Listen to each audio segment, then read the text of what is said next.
Hello and welcome back to the stream.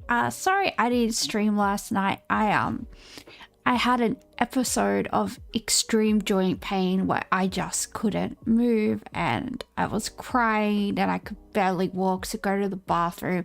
It was awful. So there was absolutely no way that I was just gonna be able to sit in front of a computer for a few hours and stream. So I'm really sorry about that. Yeah, so without whinging too much about my health, I guess we'll get into the spelling bee. I will actually remember to put the screen up. There we go. Look, I did something, guys. I did something. We're doing well. Let's go. All right. Hey, Hyperbovian. Yeah, let's get into the spelling bee. We'll see how we go. Life is hard. Welcome back to the world of the living. Yeah, I know. Last night was horrific. It was awful. I'm not sure what set me off. Like, I wanted to try the McWings from Macca's, so I went and got those, and like the buffalo sauce and the ranch. I don't know if there was like some additive that set it off, but I took a really high dose of prednisone and went to sleep. And when I woke up, I just had my normal level of joint pain, which still isn't great, but at least it's sort of like, I can walk. So that's the main thing. As long as I can walk, we can get through it, guys. All right, so we have to use the letter B. And our other letters are M, Y, E, N, O, and G. Oh, can we have a gobby?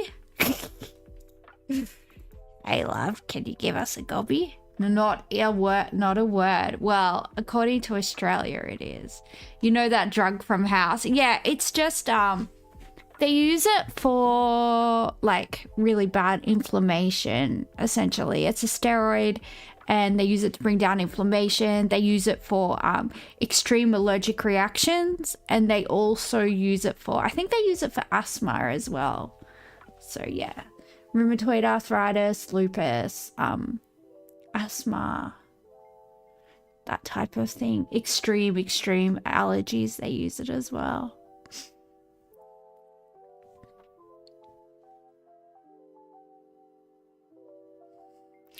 I know it's going to say no to Yobbo, but I want to try Yobbo.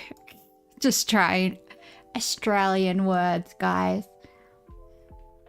You think on House they always give it for asthma? Yeah, I think it's used for like really extreme cases. I'm not entirely sure.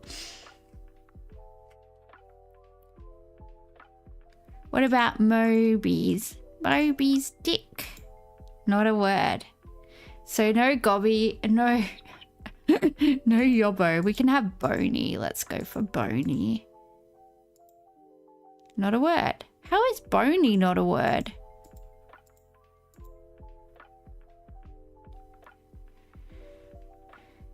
Weirdos. Mob. Not long enough. That's what it's gonna say. Ebb. Ebony? All right, we're moving up.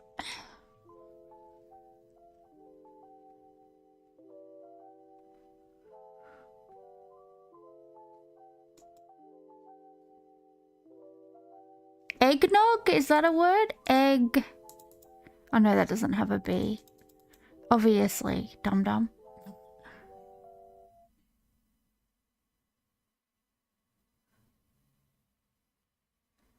OBGYN. Not a word. I guess that's an acronym. You know what I mean. A bunch of letters that stand for stuff. Acronym. That's the word. Dyslexia and ADHD make me sound way more stupid than I am. I swear I'm not actually that dumb.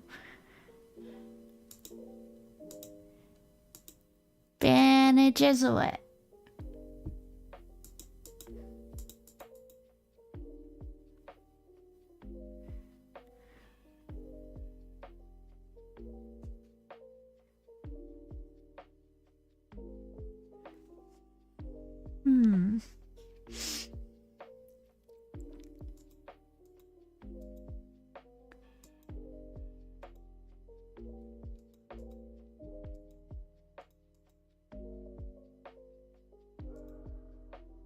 I tried Gobby because of course I did, because why wouldn't I?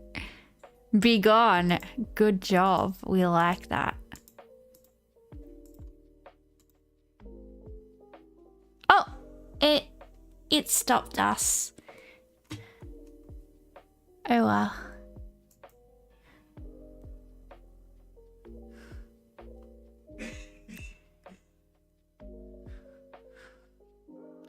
Mini crossword. Mini crossword. Papa. Good gob. I wrote gobby and I wrote yobbo and it was like, oh, pardon me. And it did not like that. Something to walk. Your dog? Your cat?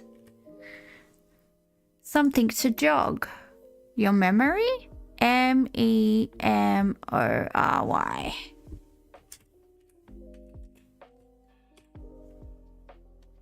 More wicked. I don't know. Ariana Grande stealing that SpongeBob SquarePants dude that looks exactly like her brother's from his wife. That's more wicked. It's probably going to be something related to that movie, I would assume. I have not seen it. I don't do musicals unless they have David Bowie in them. Then I will gladly, you know, gladly do that. Picture you always keep on you. Probably your license, right? Identification or license ID. That doesn't fit. American spell license, weird, right? I have no idea, so I'll just leave that. Insects studied by myrmecologists. Don't know. Nincompoop. Duh.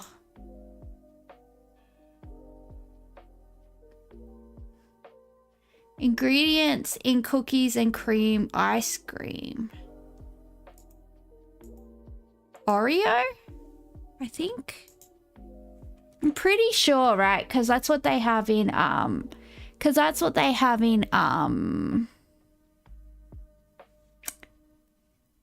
McFlurries and stuff. And I think that's technically like cookies and cream. Zuckerberg's company. Zuckerberg's company, it changed its name, didn't it? To like Metaverse or something, I want to say. Something like that. Meta, yeah. 3, Greek sandwich. Gyros.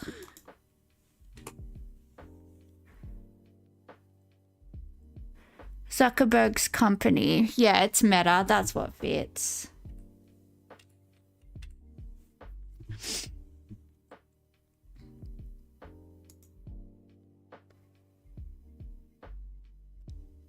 More wicked could be eviler. More evilala. Oh, this will be a question for you, Hyperbovian, because you seem to know your alcohols. Something Williams bourbon brand, possibly starting with an E. Any ideas? Piece of baseball equipment. Well, that's going to be a mitt. I think, right? They have mitts. This is going to be evil. Eviler. Is it being more evil? Being eviler? Being evilest? I don't know. That fits. I'm going to go. I think this is dolt. I think this is tattoo. All right, we've got one more. And I think this is going to be ant. We solved it. We solved it. We solved it, guys. We solved it. I'm so proud of myself. when I just reach the minimum criteria for intelligence, I'm like, look at me, guys. Am I smart? Tell me how smart I am, because my parents never did. And I need the validation, all right? Let's go.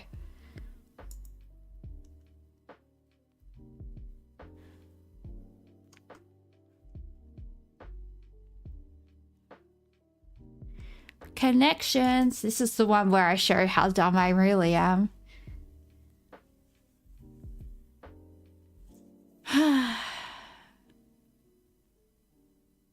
Chucky, Chucky, Chucky.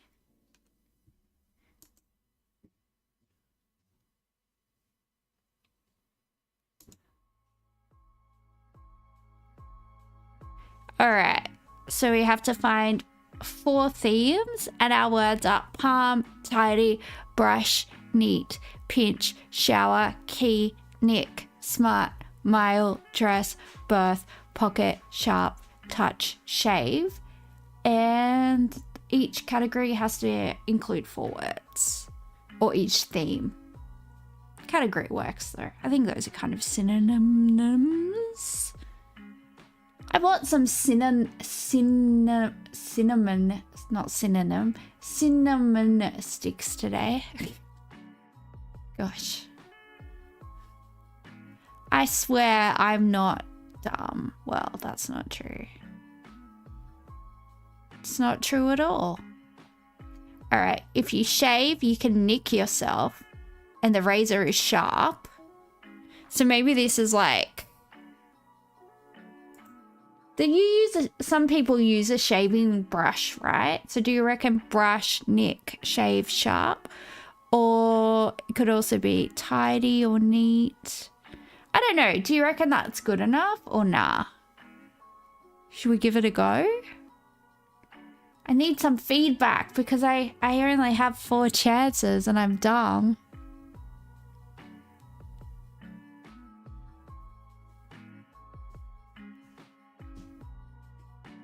Oh, I'm gonna try. No one told me not to, so it's your fault. It's your fault for not telling me not to. I was wrong. Deselect all. Shave. Nick. Sharp. Hey Joey, what's up? Props too much overlap. Yeah, that might be the issue.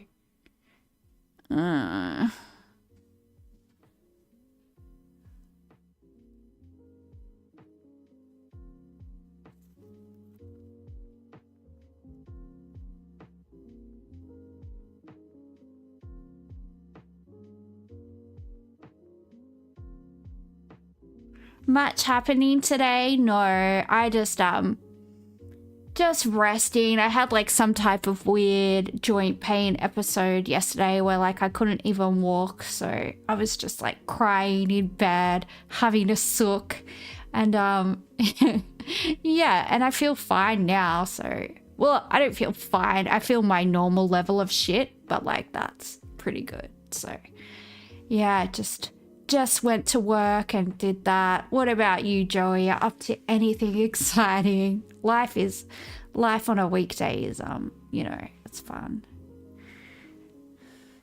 Hey Dwan, what's life like in South Africa? Is it exciting?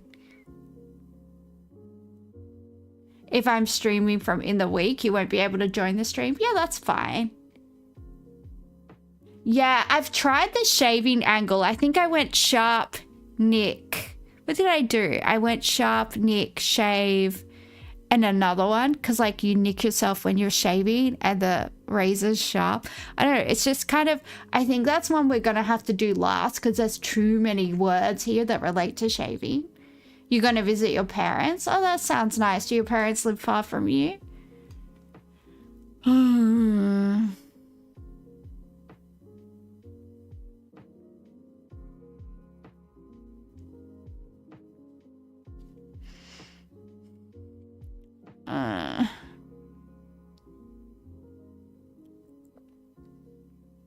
Nick and pinch are both small injuries. That's true.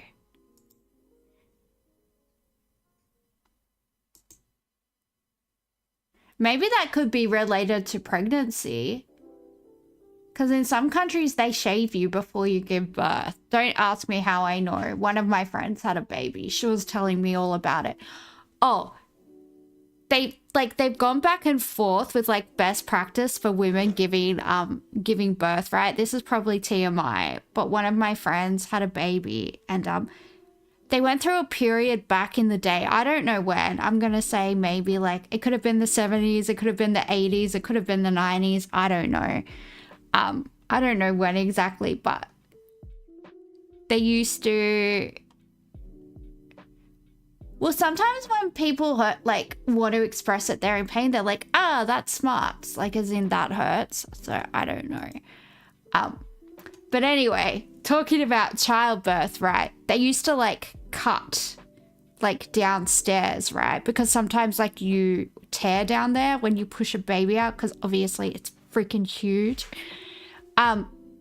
And then they went through a phase where they used to just let women tear naturally because not everyone tears. So they were like, well, there's no point in like mutilating women's genitals. And now they've gone back to cutting everyone open again. Like, excuse me. Like, giving birth sounds freaking awful. Babies are cute and stuff, but at what? Touch, pinch, punch, palm. Yeah. Yeah, we could have punch on. Maybe punch on's one of the themes. Touch, pinch, palm. Where's palm? Pinch. It would be funny if they made the thing like punch, where did you get that from? Yeah, I was trying to find it. Oh well. It's just the Australian in you, you know, you just want to have a punch on. That's how it works.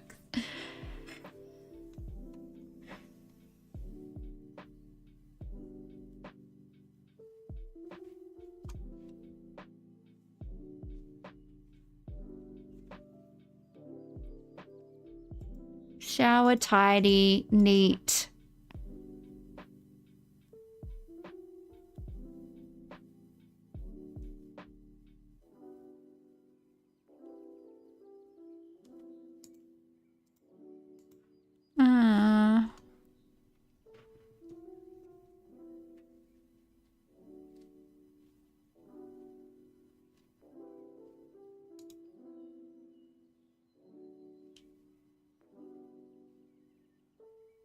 Pocket, pinch, palm, neck.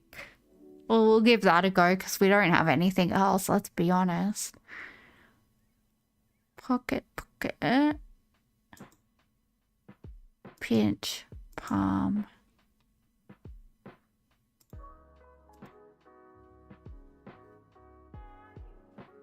Ah! You little faith hyperbovian. You know all the slang terms for stealing people's shit. Congratulations. All right, now maybe we can work out the shaving one now that there's a few less things there. Maybe not. Shave. I feel like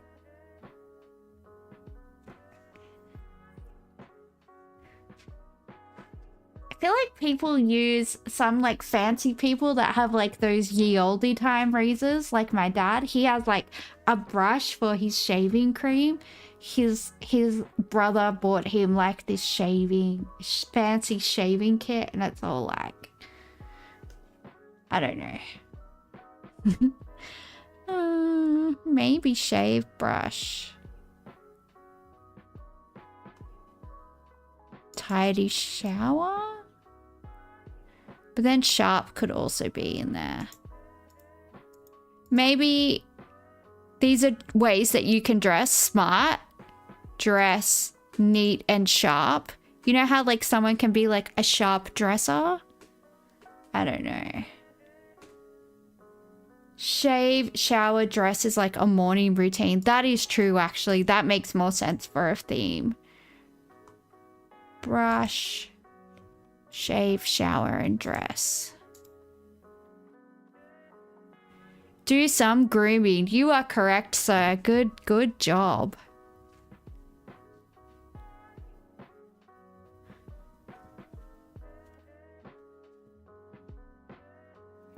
Neat, sharp, smart, tidy. Yay, I got one, guys. I feel so smart. Dapper, neat, smart, tidy. All right, birth touch, mile key. Oh, that's going to the hospital when you're giving birth, is it?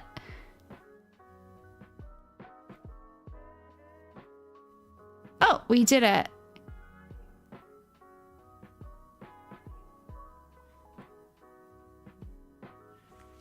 Too much Skyrim. I could even probably play Skyrim on this computer. I mean, I'm sure that doesn't take much RAM. It's probably like...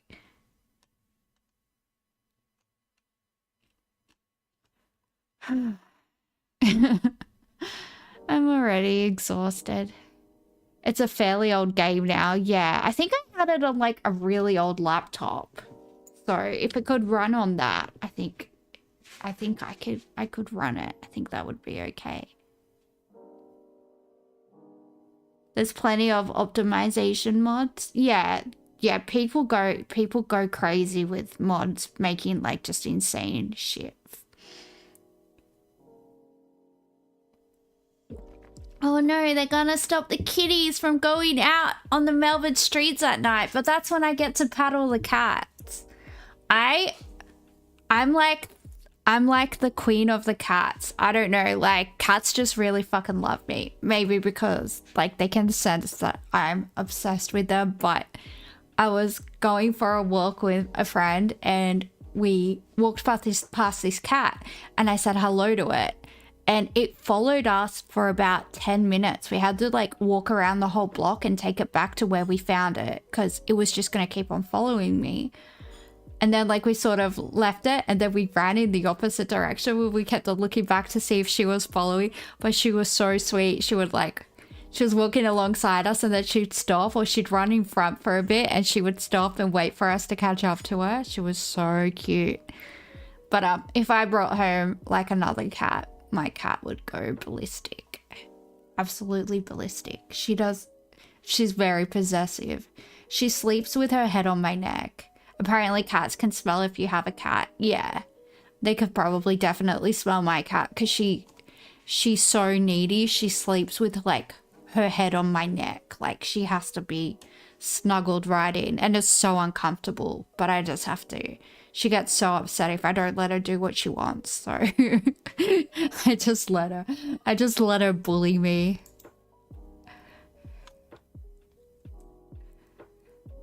The RSPCA has launched a campaign to stop cats roaming Melbourne's streets in the wake of a skyrocketing death rate among prowling pets. As Eliza Rugg reports, more councils are introducing fines for owners who fail to keep their felines at home. I don't let my cat outside anymore because she's really, really dumb and I'm scared she's going to get killed just because she's so dumb. Like, I could imagine her just going and sitting in the middle of a road or something. Like, she's not bright. She really wants to go outside. She'll just sit at the door and, like, she doesn't even meow. She just screams. And I'm like, all right, well, I'm just going to ignore you because I love you and I don't want you to die. So, no outside for you.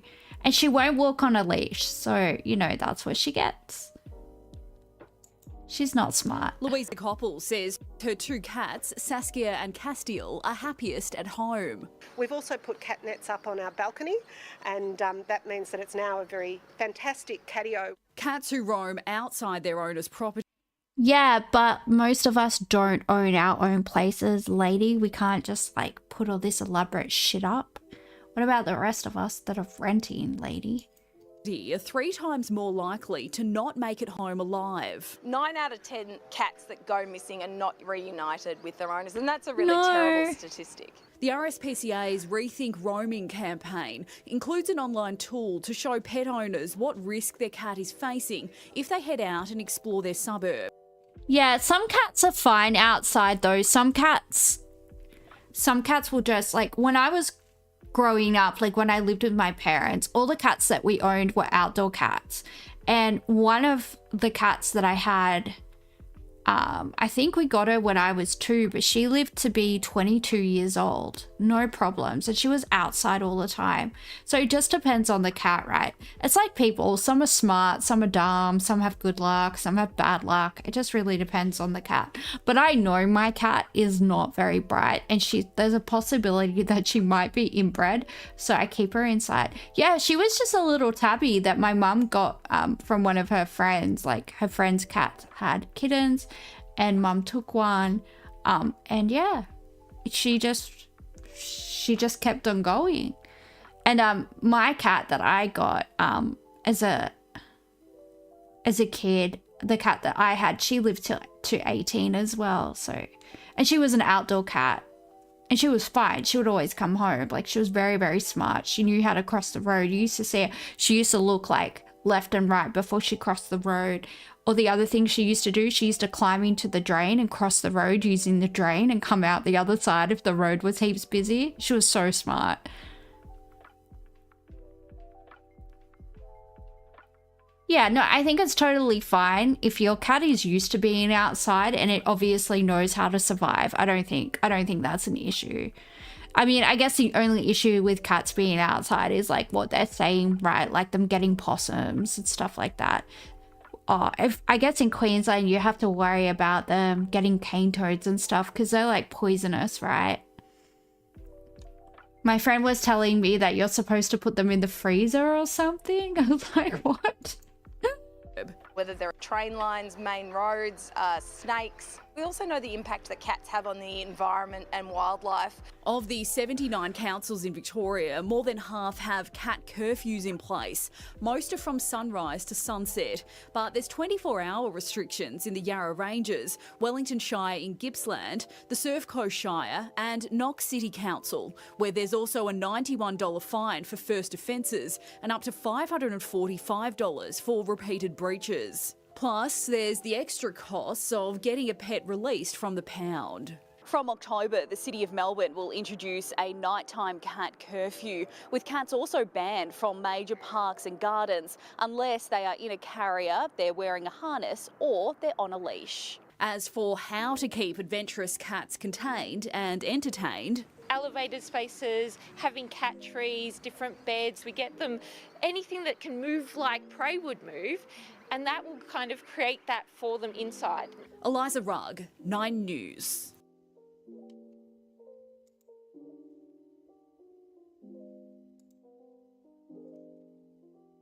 Yeah, my cat's too stupid. She's inside for her own safety. She'll survive, I reckon. She'll be fine.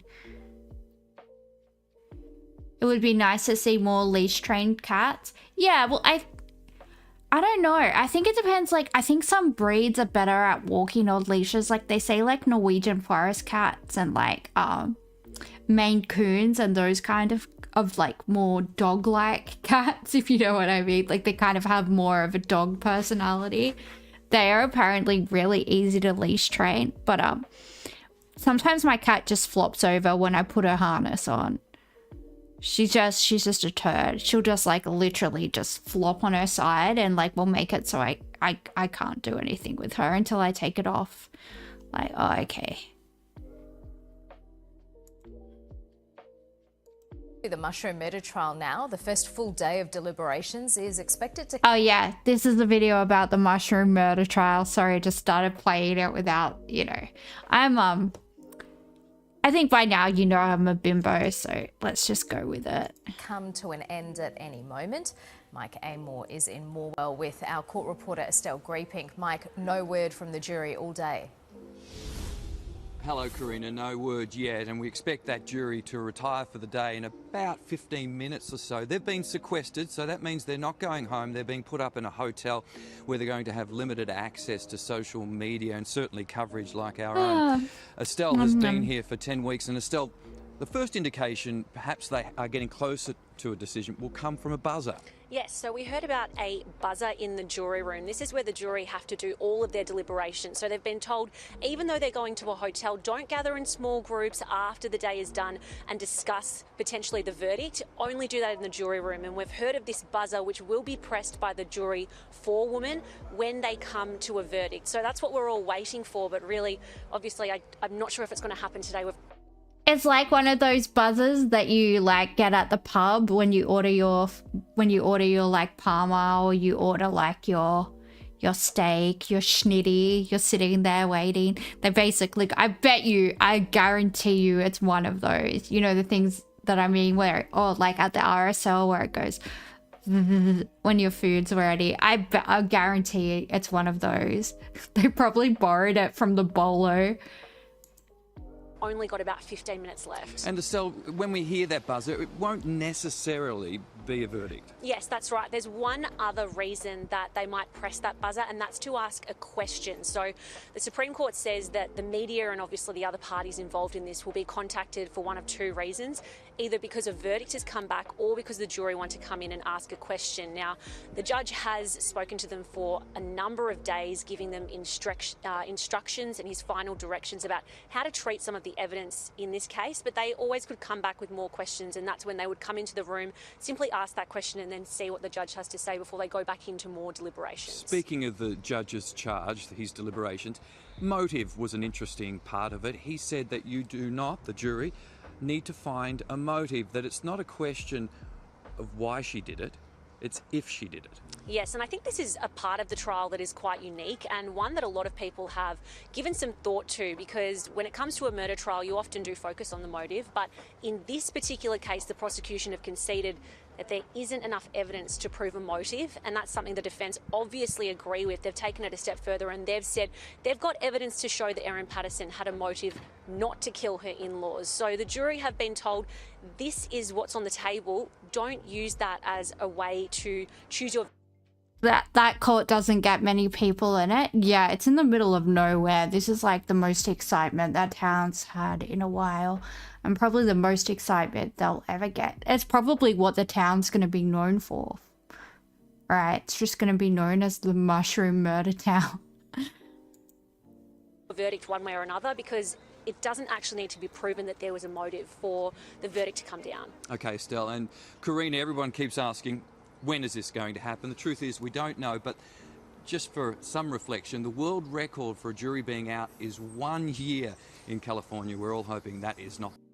Hey Dango, what's up? How have you been? What's happening? The case, Karina. No, it's unlikely it will take that long, Mike and Estelle in Morwell. Thank you.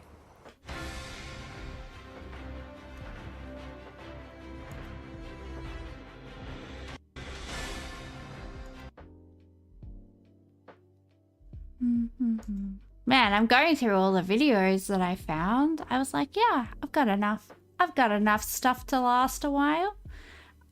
She, in fact, did not have enough stuff to last a while. This is from 12 hours ago. It's fucking old mate Carl. He's probably sober, so we'll give him that. Let's go. Albanese grilled on delays meeting Trump. Good grammar, guys. It probably is good grammar. I'm just probably too dumb to not recognize that it is. Any new... What's your take on the mushroom? It really just depends on what the jury think. It's really... Yeah, it's sometimes it's hard to know. Sometimes there can be so much evidence and a jury will still not do the thing that you think is reasonable. So yeah, I don't know. I honestly don't know. I lean towards them probably returning a guilty verdict. But yeah, anything can happen. Could even have a hung jury. It depends. Like, I wasn't in the courtroom, so I don't know how like sympathetic she came across as a witness. If people feel sorry for her, you know, there's a lot of time people will disregard evidence and fact. Like they're like, oh, but look at her, she's got sad eyes, I can't find her guilty. You know what I mean? Like, it's, yeah, people are weird, unpredictable. The Prime Minister is hoping the new financial year will deliver a long-awaited face-to-face meeting with Donald Trump, and there's plenty to discuss with the US President. Let's get into it. Anthony Albanese joins us now live from Canberra. PM, good morning to you. Nice to see you. Look, every Quad leader has... You feel that it's so far removed from us that we shouldn't have a say in it? You don't believe in, like, juries, or... Yeah, I don't know. I see what you're saying, for sure, like, but you're just gossiping. I know Hyperbovian, we love to gossip. It's our favorite hobby. Yeah. I don't know, because I just find, like, because if I'm ever accused of a crime, right, I don't think there's going to be a jury of my peers. I'll be like, these mother effers are not my peers, okay? Let me select the jury. I will find the people that are capable of understanding my brain. But met him. It's all got a little bit embarrassing, hasn't it? Pretty simple question. When are you going to meet the Donald? Not at all. Look, we will meet when we meet in coming months. But my priority has been on delivering for Australians, and today is a day of delivery. Whether it's an extra 2 weeks paid parental leave, super on paid parental leave, superannuation up to 12%. 3 million of your listeners will get a 3.5% wage increase today. Paid prac for students studying to be a teacher or a nurse for the first time. I think most people would think that... And paid prac for social workers. That would have been so good for me when I was a social work student, because you basically do a year of full-time unpaid work. And it's freaking brutal, because if you're working part-time, which like I was when I was at uni, it made it just so hard to keep my head above water. Because it's like, well, I'm already working a 40-hour week, and then what, I have to work more to get paid? Like, nuts. People undertaking to be a nurse would get paid when they're doing their prac work, but sadly, that hasn't been the case. Paid prac, not paid crack. I don't think we want our nurses on crack, but I don't know. It could be a good time. It could make those overnight shifts go by very fast. So yeah, maybe we should advocate for crack for nurses. It might keep them more alert too. Who knows?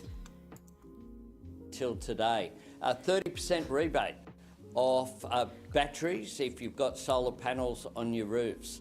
All of these changes come in making an enormous difference for cost of living. They're all things that we promised to do and put in our budget in March, and they will make a real difference going forward, on top of course the fact that we've got inflation down to 2.1%, and we've already had 2 interest rate decreases this year. All right, we were going to come to all of that, but you've now got it out of your system. So let's go back to the first question that Carl asked. He has got it out of his system. In coming months, you said, in terms of meeting Donald Trump, do you have a date? It sounds a bit open-ended. In coming months? Well, it is at this point in time, but we'll have a meeting. We've had a few constructive discussions. I'm sure when we meet, it will be constructive as well. As you know, the President left the G7 because there was a war going on with Iran and Israel, and the President's in... You ran a study on nurses a few years back, and they were absolute cookers. Yeah, well, there's like this theory, I think it's on TikTok or like one of those places where you know, teenagers or whatever gather, I don't know. They have like this theory called like the mean girl to nurse pipeline. So like if somebody's like a bully and a bitch in high school, 99% of the time they like grow up to be a nurse. But one of the reasons why I hate going to hospital, and I'll always put it off, even when I'm really, really sick, like my rheumatologist will call me and be like, hey Panda, these bloods aren't great. Like if you start to feel worse, you know, go to hospital. And, you know, people will be offering to drive me to hospital and, you know, yada, yada, yada. And I really just won't go unless I absolutely have to go, because I'm scared. I'm scared of nurses. I'm scared they're going to be mean to me. Oh, and you get the ones that like are in a bad mood. So they'll just like put the cannula in really badly and like give you a massive bruise. And then occasionally you'll get a sweetie and you won't even feel her put it in. And it's like, well, I don't know. Yeah, they're scary.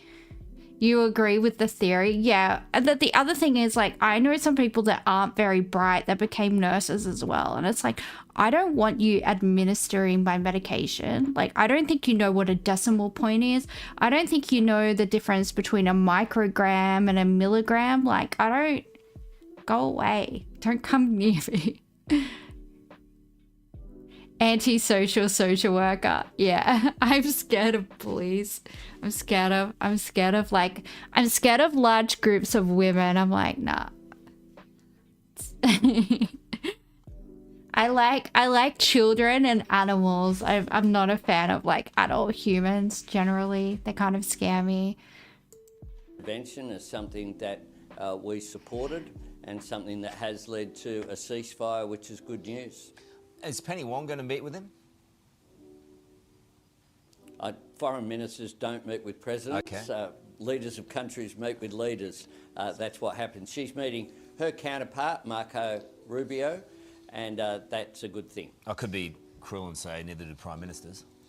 I won't find any groups of women on the internet. Well, unfortunately, there are groups of women on the internet now. Like, there was a time when the internet was just, you know, a place that the nerds roamed and everything was sort of, you know, I don't know. I guess there were a lot of creeps then as well. So I don't know if things are better or worse, really. But the thing with like female friendships is I have a lot of like close female friends, but as soon as they get into a group, as soon as like there's more than 3 of them, all of a sudden, I don't know, they start getting real mean to me, and I'm just like, no. So I try to only hang out with women like one-on-one, or like no more than like 2 women at a time, because I don't know, shit just gets real Lord of the Flies.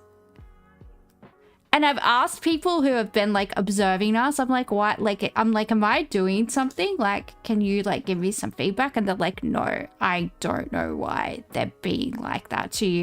And I'm like, okay. And I've asked like lots of people, because like usually if something happens over and over and over again, you're more than likely the problem, right? If you're the common denominator. But nah, apparently, yeah, chicks just like bullying me, so I don't know.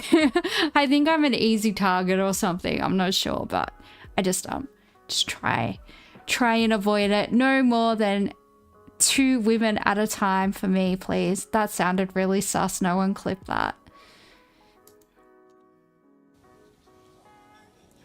Well, prime ministers do meet with leaders. I met the former president a number of times. I was in the US just a couple of weeks ago, of course, in Seattle, where we announced, along with Amazon, what is one of the largest ever investments from a US company into Australia, billions of dollars, creating thousands of jobs. I can't stop yawning. Bloody hell. Which will make an enormous difference here. And that shows the strength of the economic relationship that's there between Australia and the United States. All right, well, when you, Prime Minister, eventually meet with Donald Trump, the President, what are you going to offer him to escape tariffs? I mean, remember tariffs? That feels like so long ago now in this climate. If it's not going to be defence spending increase, what will you say to him? Well, we have, to make this point, I know there's a bit of a focus on this in the media. The truth is that we have, as a tariff, which is, of course, a cost on US purchases of Australian goods and services. Oh, you love your wife, bro? That's pretty gay. I have heard someone say that before. Oh, you love your wife so much, bro? What are you, gay? Long ago, the nerds surfed the internet in harmony. Then everything changed when the social media girls attacked. It did. It really is my anger moment. It really is, you know. I just got defrosted from a block of ice and my journey began. Women are the Fire Nation. Okay? Women are the Fire Nation. It's true. Of 10%, there's no country in the world that has a lower tariff than Australia. So you're not concerned by it? That's the starting point. Well, that's the starting point. And indeed, if you look at our beef exports, we're up 90%. I think you're well aware, Hyperbovian, that not all the women are hot. Some of the women are hot. Some of them, you know, not so much. It varies from woman to woman, the hotness scale. 91% by value when it comes to April this year compared with April last year when there weren't tariffs. So the goods are still being exported. It's just that those purchasing those goods are paying more for them. And that is why tariffs are an act of economic self-harm. That's why we haven't reciprocated by imposing tariffs on US imports into Australia, consistent with our free trade agreement. But we'll have a constructive dialogue, as we have already, about the strength of our economic relationship, as well as AUKUS and our defence partnership, which is there. The United States is an important ally of Australia. But Australia can... Filter abuse is insane. You can't tell, like, what... Does anybody use internet dating? Because I was thinking about this the other day. Like, who do you know who's going to rock up? Do men use filters? Somebody tell me. I want to know all the goss. Because there's no way you can actually tell what a girl looks like. Or have men worked out a way to, like, in their mind, take the filters off so they can, like, work out what a chick actually looks like? Because it's, yeah, it's insane out there. Contributes to that partnership. When you look at some of the coverage, you would think we were this country that just did nothing, contributed nothing to it. Well, I will talk Australia up because we are an important ally. We contribute so much to peace and security in our own region by investing in our capabilities, but importantly as well, the role that we play in investing in our relationships in the region is absolutely critical. I agree. That's why my first PM, visit... I agree with you completely, but I can't comprehend how the President, given how close allies we have been with the US for so long, couldn't give a rat's about meeting with you. I think it's so disrespectful. I mean, why don't you just tell him to bugger off? Sorry, I've lost the audio there. Convenient. Carl was just asking if why don't you tell the President to bugger off? He seems to be snubbing you, given our close ties. No, not at all. Because he's the Prime Minister, he has to attempt being diplomatic, Carl. I know you just do whatever you want, but like Carl just rocks up to work hungover and stuff, and everyone just laughs at it. I know this is Australia, and ha ha ha, so funny, such a larrikin. But if I rocked up to my job drunk, my life would be over. I would like never be able to practice social work ever again. Be like struck off. All. And we've had really constructive discussions. They've been respectful. I've been respectful of the President, and I must say that he's been respectful of me as well. When he rang to congratulate me on the election, and that's a positive thing. And I've also had, of course, constructive discussions with members of the US administration, as have my ministers. But you know, the President has a view about tariffs. It's different from Australia's view, and it must be said that it's different from past President's view as well. And what most economists realise, that free and fair trade is a good thing for the world, and America has benefited from that. Now, this President has a right to adopt his America First policy, as he calls it. We have a right to represent Australia's national interests. Well, just on that, and PM... that's what I will do. Just on that, PM, you know, when you talk about Australia's interests, we need to be able to defend ourselves, right? And the Financial Review this morning has a story about Richard Marles, the Defence Minister, not actually being briefed by the ADF for 2.5 years. How is that acceptable? How do you explain something like that happening? Well, Imagine defense is your portfolio and you're just like, oh, I don't want to talk to these army guys. Like, fuck. Do I have to? I guess it's my job. Can you just tell them I'm busy this week? I don't want to do it. I mean, I kind of get it. Yeah, Carl not washing his suit for a year is freaking rank. I bet it just smelled like ciggies and cologne. That's just absurd. That's just absurd. So he has been briefed in the past 2.5 years on our capabilities? Yes. Okay. Of course. That's just ridiculous. Yeah, I mean, you would hope so. That just sounds like the Age is like really right wing, right? Is that the paper that's like in that big building right near is it Southern Cross or Flinders Street? No, it's Southern Cross Station in Melbourne. I don't know. Anyway, seems like a fuckwit paper, so Frankly, I haven't seen that report. But we sit in the National Security Committee with the Chief of the Defence Force. We meet regularly. I certainly have met with heads of all of the armed forces regularly. And, you know, that is... You don't think they're right-wing? Huh. I don't know. I'm pretty sure I've only seen like right-wingish headlines from them, but I mean, I could be wrong. Oh, you know what? I think I'm mixing them up with the Sun Herald. The Herald Sun? Yeah, I don't know. I'm from Sydney, so I'm more familiar with our papers. But yeah, you're right. I'm probably getting them mixed up. Is just completely incorrect. We came to office, we initiated a Defence Strategic Review that outlined what elements we need in the lead up to budget.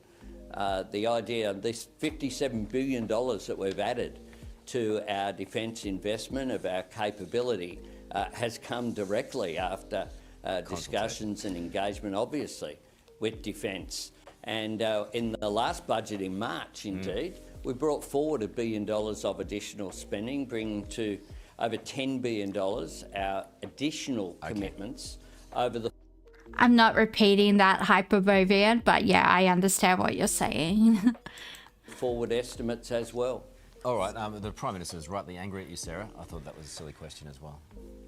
I'll never read the Financial Review ever again. That is my commitment. Thank you, PM. All right, this morning we are winding the clock. Don't believe everything you read in the papers. Exactly. Foreign Minister Penny Wong has landed in Washington, D.C. ahead of the...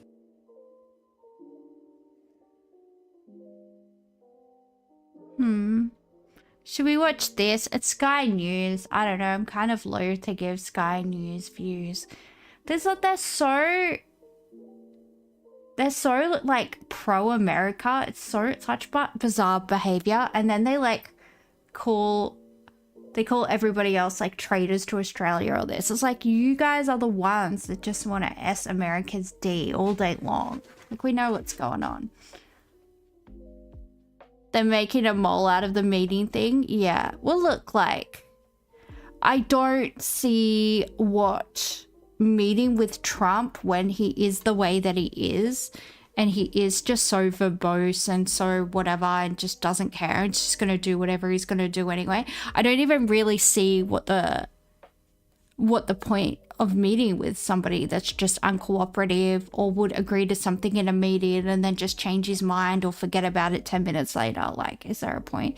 Sky News sounds so American by name. Well, I mean, Rupert Murdoch is American now, right? He renounced his Australian citizenship ages ago.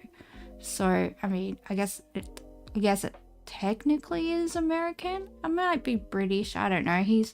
Who cares? Him and his family are stinky poo heads.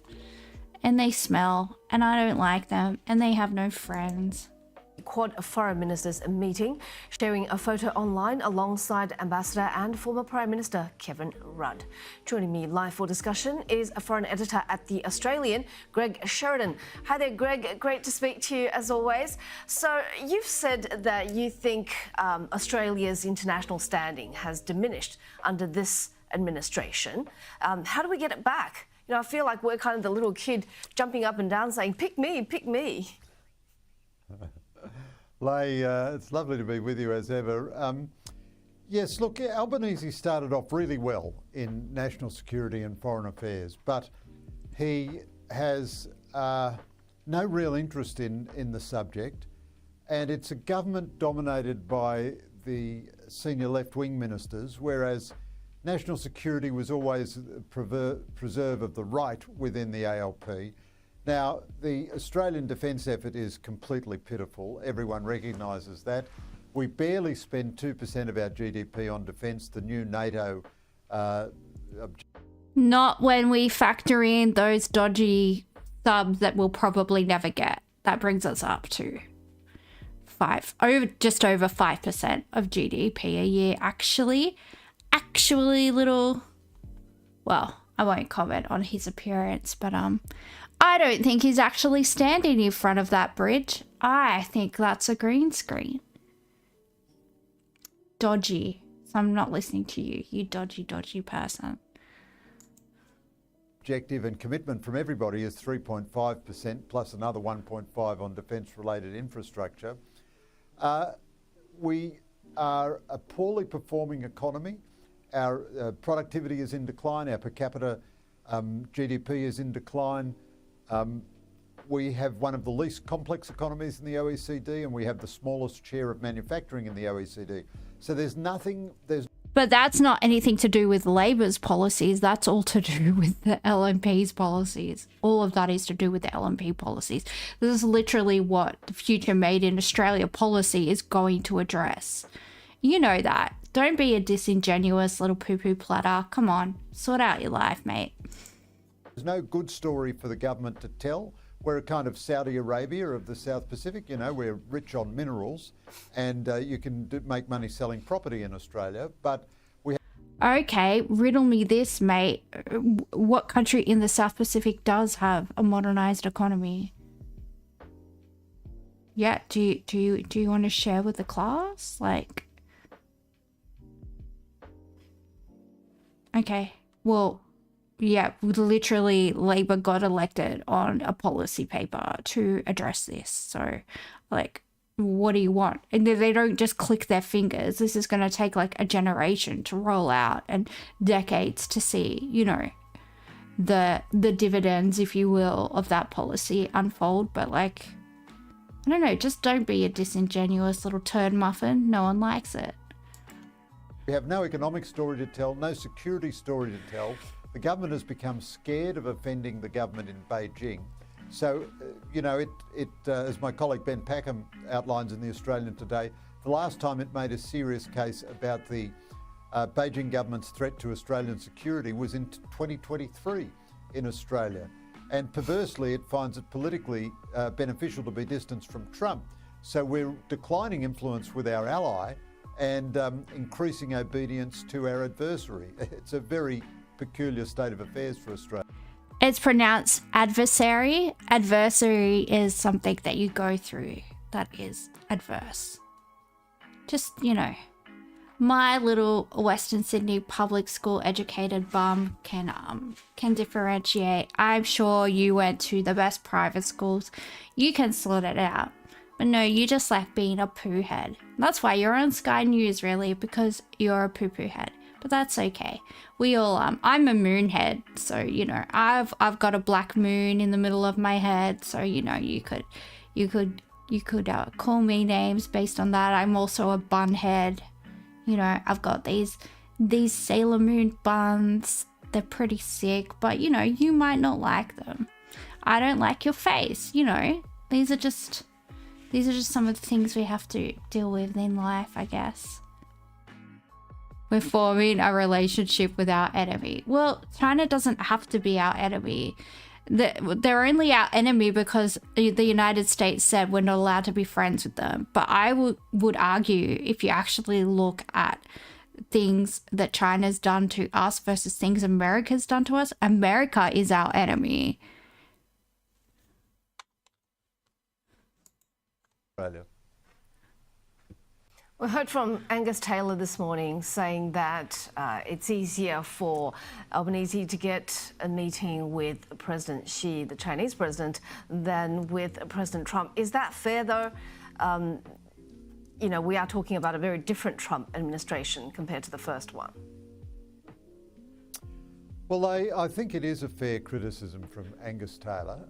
Joe Hockey made the point a few days ago that we have slipped from being a Tier 1 US ally to a Tier 3 US ally. You know, Let's when not the be US an was ally going at to use all. force in the Middle East before, we were such an intimate ally that the White House would always privately, secretly and confidentially communicate. Yeah, didn't Joe Hockey like slip back into irrelevance with his like Deutsche Bank wife and his billion-dollar house in Hunters Hill or wherever he lives, somewhere on the North Shore? I don't know. I'm not interested. Well, I kind of am because I'm a bitch and I like to bitch about people, but yeah, just slide back into irrelevancy, Joe. No one cares. Communicate with Australia and say, look, can you help us bring the Europeans on board, because you're our best buddies and we know you've got a bit of influence with the Europeans.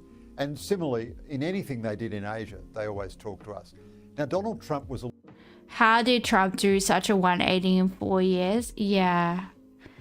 I think he's, you know, in Biden's term, I think he was just sitting there stewing about, you know, the election that he lost in between his presidencies. And I think he was making like a burn book and like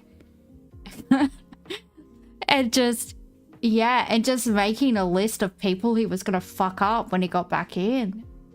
Honestly, I think it's kind of obviously like Donald Trump's ego has made him like a very successful person, and in some ways it made him a really good president. But also I sort of think it makes him like lash out at people, right? And to do things that aren't even in his best interest, let alone his country's best interest. Yeah, so I don't know. Elected last November. That's what, 8 months ago. And he's managed to see all kinds of world leaders. He's had many, many meetings with Keir Starmer and Mark Carney and all the Europeans and loads of other people, all the Gulf Arabs.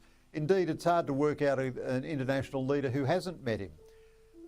Australia claims to be the most intimate ally of the United States. We're asking them to give us their...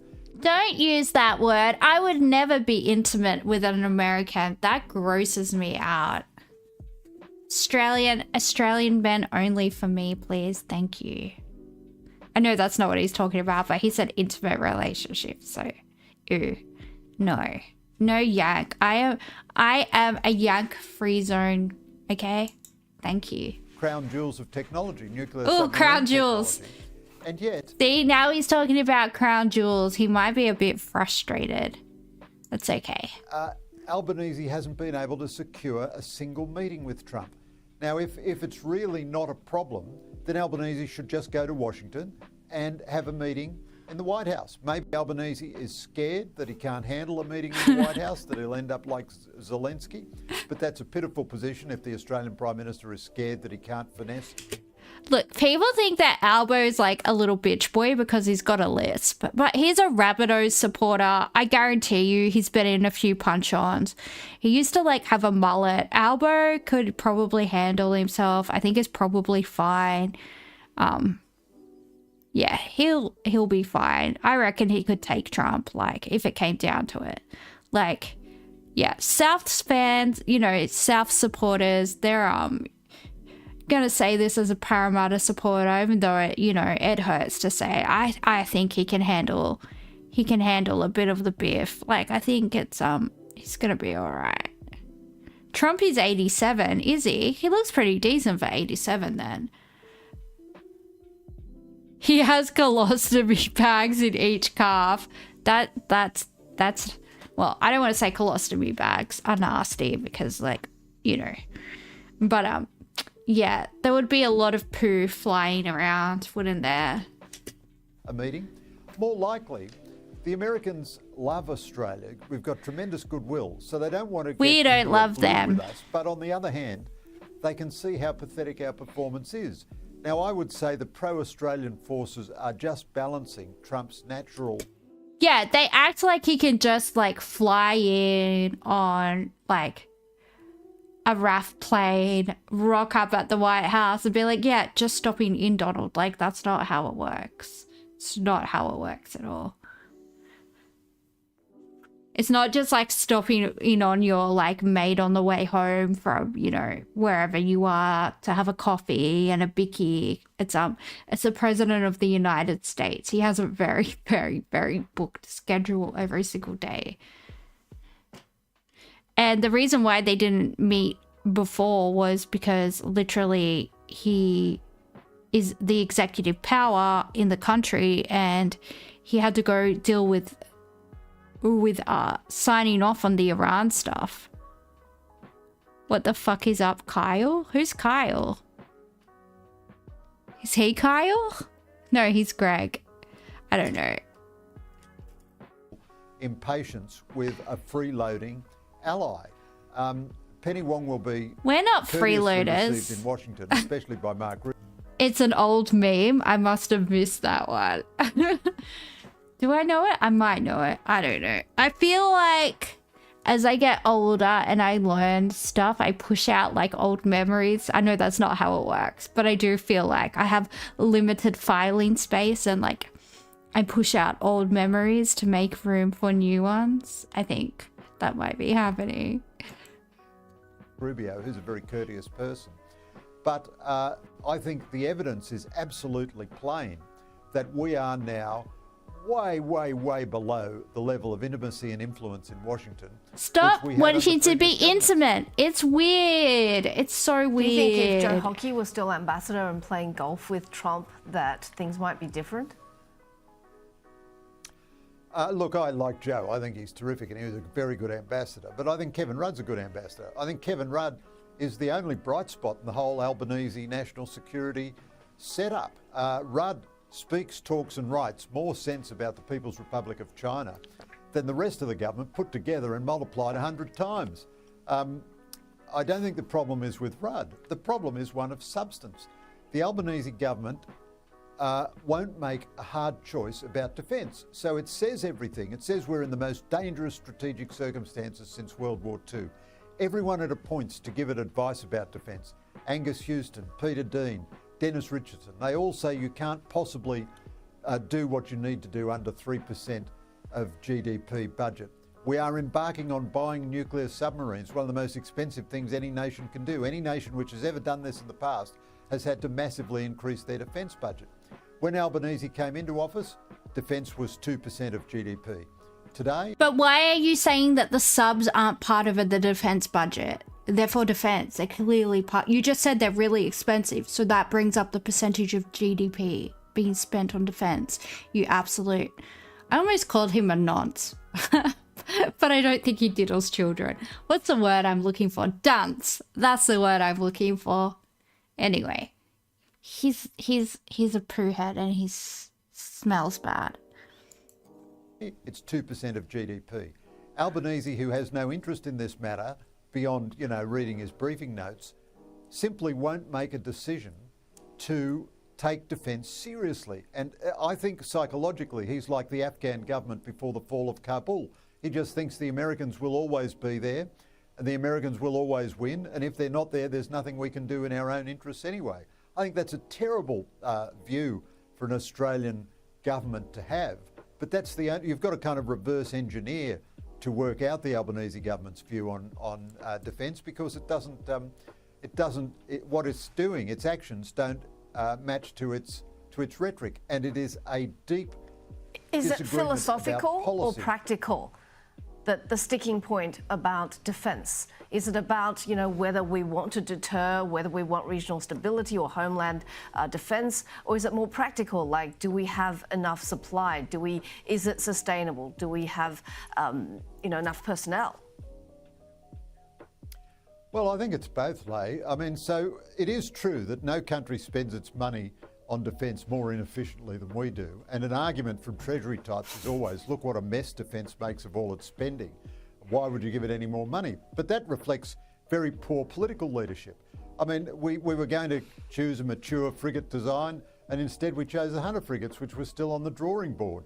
We chose the Japanese subs, or we made an in-principle decision, then we changed our mind and chose the French subs, then we changed our mind and chose nuclear subs. So we should get Japanese ones. They could be so kawaii and we could name them after, like, you know, our favorite waifus. It could, Look, I'm just saying, Australia has a history with Japanese subs, okay? Ask Darling Harbour, ask Sydney Harbour, alright? They know all about it. I ask the HMAS Cuttable, you can't because it got sunk by a Japanese sub. There you go. There you go. So I say we get HMAS Hollow. Yeah. Yeah, like, oh, they could name one after me because I'm an Australian. And I mean, oh, they could name one after me. They could like have the HMAS Panda Chan. Panda Chan. You know, yeah, like I'm down with that. Let's go. We are very bad at defence and no government has reformed it properly. But the big practical problem is they just don't want to spend the money. I mean, we were going to have a 4th squadron of F-35s. We don't have sustainment for our ships and planes. We were going to have supply ships for our Navy so the Navy could operate a long way away. We were going to upgrade the Hunter frigates. The government decided not to do that. We're going to put Tomahawks on the Collins. The government decided not to do that. This is all just because it won't spend money. But there is also a philosophical dimension, I think, at a couple of levels. One is Penny Wong is a dominant figure in the government and she is greatly influenced by the Department of Foreign Affairs and Trade, which has a multilateralist, kumbaya, negotiate everything kind of approach, not a hard-headed approach to defence. Richard Marles has apparently no influence in the Expenditure Review Committee at all, and is a government, as I say, dominated by ministers from the left. I don't think they're wicked ideologues or anything, but they simply, national security is not their thing. It's like a minister from the right asking him to do an anti-poverty program. It's just not his thing. And Albanese and Wong and the other left-wing ministers who dominate the government, they've never given defence a serious thought in their lives, and they're not willing to prioritise it now. And then on top of all that, they just look at China and say, it's too big anyway, if it has a blue with us, we'll never win, which is a terrible defeatist. You look at what Israel can do, you look at what Ukraine can do, and the best way to stop a blue is to have credible deterrence. We don't have any credible deterrence now at all. We're 100% reliant on the United States at a time when our influence in the United States has never been weaker. And that's why we are going to get somebody with a ute. We are going to drive up to the Northern Territory. We are going to find some yellow rocks. We are going to put them in the back of the ute. We're going to go to the Roundhouse at UNSW. We're going to go to the Manning Bar at University of Sydney. We're going to go to, sorry, those are the only 2 uni bars that I know. Whatever the ones at Monash and at Melbourne Uni are, we're going to go there. We're going to find the hot stem guys. They don't have to be hot, but I would prefer it if they're hot, just saying. We're going to offer them, you know, free beer for a year if they can enrich our uranium. So we're just, you know, we just need beer for my plan. We need, see ya Dango. We're gonna give them free beer for a year if they can enrich our uranium that we're just gonna find on the side of the road in the Northern Territory. And yeah, and then we've got enriched uranium, and then, you know, we give them more beer and we let them go ham, and there you go. There we've got nukes. Then we're just gonna say, yeah, what are you gonna do? What are you gonna do now? We've got nukes. If Australia had nukes, I know why we're anti, you know, I know why we're like pro-nuclear proliferation, all that type of stuff. Like Melbourne uni bros drink at the Asian Beer Cafe. I used to drink there. I used to go there. Yeah, I just liked it there. I just liked like the vibe. It was like all the anime vibe there was nice. But yeah, then we've got nukes. So who's gonna mess with us if we have nukes? No one's going to. No one's gonna mess with us. So that's all we need. And look, I found the cheapest, most cost-effective way for us to get nukes. And look, all I need is like a shit ton of beer, and I just need to like some petrol money for one of my mates that has a ute to get their uranium back, right? Like, what could go wrong? It's such a good plan. Like, I don't think people realize how big brain this idea is. It really is. Just, it's gonna be great, guys. It's gonna be so good. Thank you so much. Great talking to you as always. Well, as for me.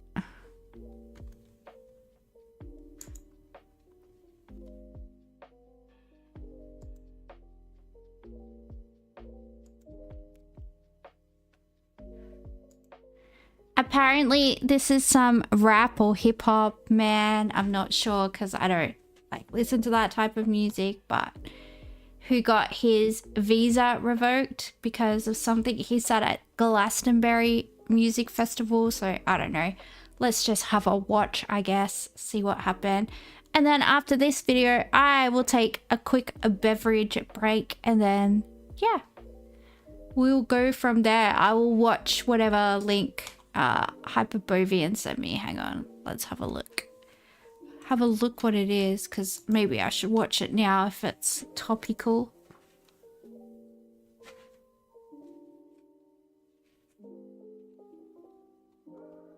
Oh, is this the Kyle thing? I understand and wish to proceed. Apparently it's inappropriate. Why are you... What the fuck is up, Kyle? No, what did you say, dude? What the fuck, dude? Step the fuck up, Kyle. Jeez. Alright, well, I'm glad I'm enlightened. I think I have seen that. Oh, goodness. Actually, you know what? I'm gonna go for my bevy breaker now. I will be back in like 3-4 minutes. Definitely less than 5. You miss Vine? Yeah, I don't know. Alright, see you guys. Back soon.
we're back. The Paul brothers, bloody hell. I don't know how two such untalented people are so successful. Like, think about all the money and stuff they have. Absolutely no talent. Do you remember they had that song and it was just an advertisement for like their merch, and it was just like, I don't know which one of them it was, but they were like, buy the merch, and that was like the song, and it like was like #1 on YouTube or something, and it was like them just like flogging like their bad merch to children. I don't know. Anyway, yeah. Now they've probably got head injuries on top of everything else from the boxing, so I don't know. It's not good out there. Let's watch this video about whoever this guy is. What's your name? Bob Violin, Bob the Builder? Can he fix it? Yes, he can. Free, free! Free, free! Free, free! Alright, but have you heard this one though? Death, death to the IDF! Death, death to the IDF! Death, death to the IDF! Oh. Death, death to the IDF! If anyone from Twitch or YouTube is watching this, I do not condone what he is saying. This is from Channel 10 News. I'm merely watching it. Please don't steal all my stuff. Thank you.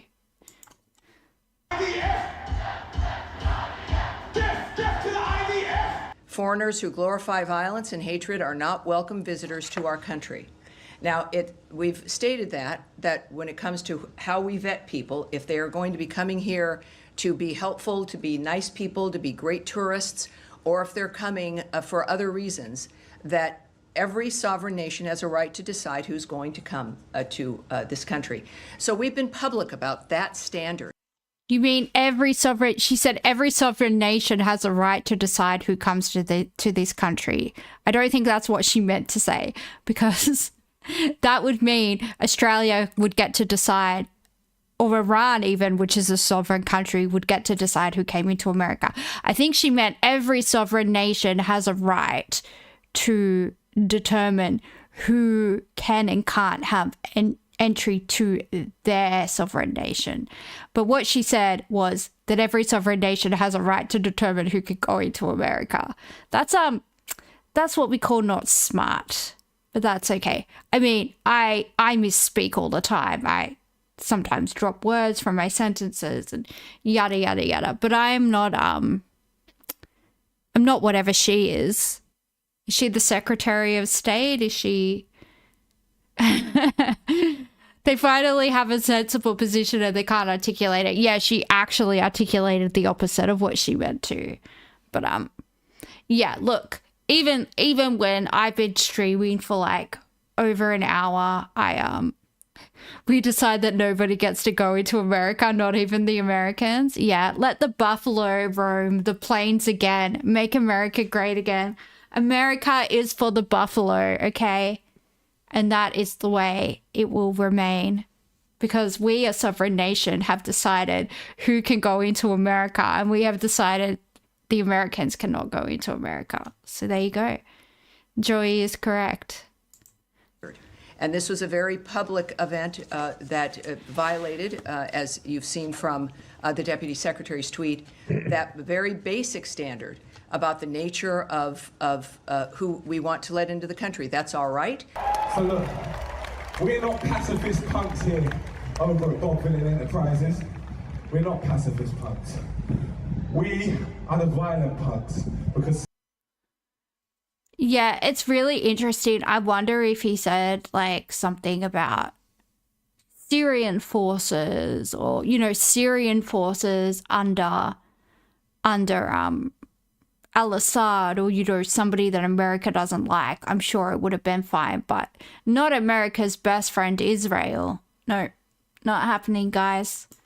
Sometimes you gotta get your message across with violence, because that is the only language that some people speak, unfortunately.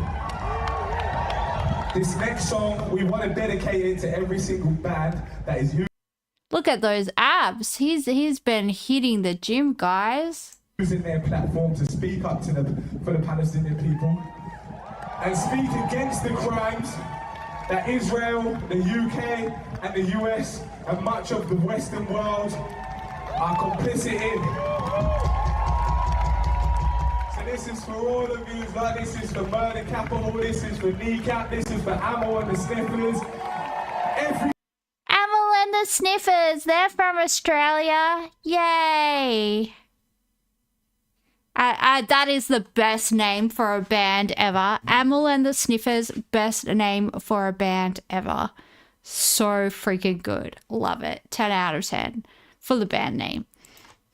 Every single band out there using their platform to speak up for the Palestinian people, because we must pray, hope and wish to see a day where the Palestinian people are liberated and free from the tyranny of the Israeli government. Free, free! Free, free! Free, free! Free, free! Free, free! Free Palestine each and every single time this is pretty soft. The House will know that decisions relating to specific cases are an operational matter for the police. Avon and Somerset Police have confirmed that video evidence is being assessed by officers to determine whether any offences may have been committed. They have just announced in the last few minutes that this has now taken the form of a criminal investigation. So, as I hope members will appreciate, it therefore would not be appropriate. But how is saying death to like a foreign military force? Like that's not an actionable thing. Like a person just can't go and fight an entire military force, like a state military force. Like that's what the IDF is. It's the Israeli Defense Force. Like obviously that's not a serious thing. And by the way, the IDF is mowing down Palestinian civilians, corralling them into cattle pens and mowing them down where they go and try and collect humanitarian aid. And the IDF are the only people that are handing out the aid. So, you know, just want to add some context. Would I use that verbiage? Probably not, because I like having a job and I like having a roof over my head. But I mean, if I had FU money, I don't know, would I use that verbiage? Who knows? Maybe. For the government to comment on an ongoing investigation at this stage. But let me be clear that this government will not tolerate anti-Semitism. It has no place. He didn't say anything about Jews or the Jewish people. He said something about the Israeli Defense Force. If we can't separate the two, there will never, ever, ever be peace in that region. And you know it. You know what you're doing. You know you're being a disingenuous mother flipper. Come on, love. Look, I like that color on you. It's very flattering. I like what you're doing here. It's a little bit of a peekaboo moment, you know. We could have a beer after work, but if you're going to be like this, we can't be friends, love, okay? So pull your head in and let's sort it out.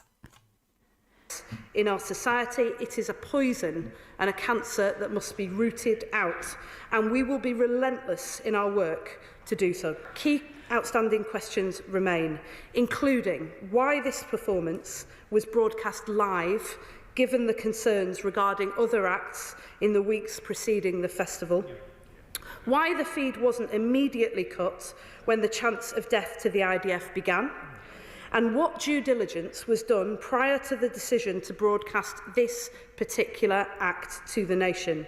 I expect answers to these.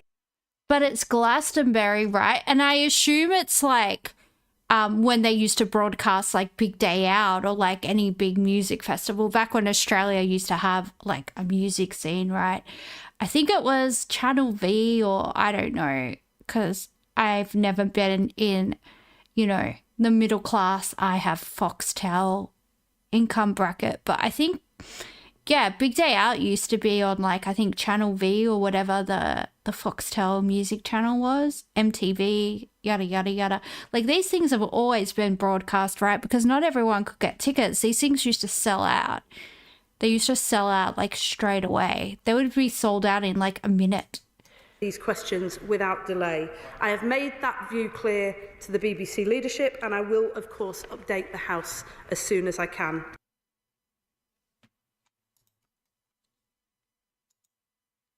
Well, as a citizen of a sovereign nation, I would like to make the determination. American government, please forward me the list of people with pending visa applications, and I as a citizen of a sovereign nation will decide who and can and can't go into your country, because that's what that lady said. So that's the law now. I'm the captain now. Look at me. Look at me. I'm the captain now. All right. So that's the way it's gonna be.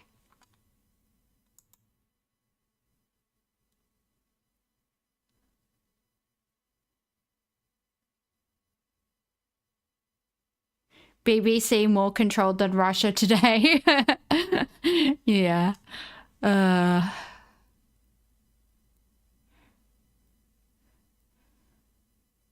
Alligator Alcatraz. Oh my god. What is happening in the world, guys? Anyone got anything interesting they might like to watch? Anything?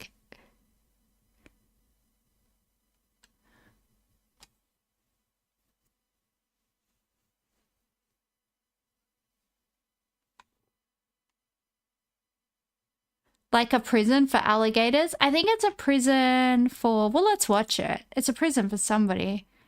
The final version. I don't want to go too crazy with cuts. I don't like cuts. There are certain things that have been cut, which is good. I think we're doing well. We're going to have to see. It's very. You kind of feel like the death chant was a bit much. Just fighting hate with hate. Yeah, look, it was obviously very extreme, but I mean, yeah, look, people can vote with their dollars if they don't want to support him, if they think it's too extreme. And look, like the BBC, I'm sure they have the same type of broadcasting guidelines as like probably the ABC, I assume, would probably be a good parallel. If they should have cut the broadcast, they should have cut the broadcast. But when you go to a live show, like you expect, you know, certain things. I've had, like, you know, I've seen some shit at live shows, let's just say. Stuff gets fucking wild. But yeah, in terms of like broadcasting standards, yeah.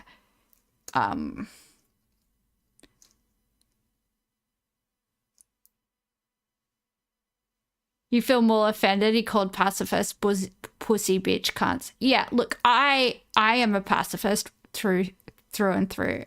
I don't like violence unless like it's contact sport, boxing, UFC, that type of thing, because like those people signed on to like bash the shit out of each other. So, you know, I'm there to see like two in shape men just fucking go at it. But exactly, the beef. Gotta bring back the beef. Next Wednesday is in Game 3 State of Origin. If there is a punch on, I will be so happy. It will make my entire year. I'll just watch it over and over again. No offense, Joey, but a Queenslander might get punched in the face, you know. It might happen. We can't help it if these things go down. But also a New South Wales person might get punched back in the face. You know, we don't know yet. It's a lucky dip.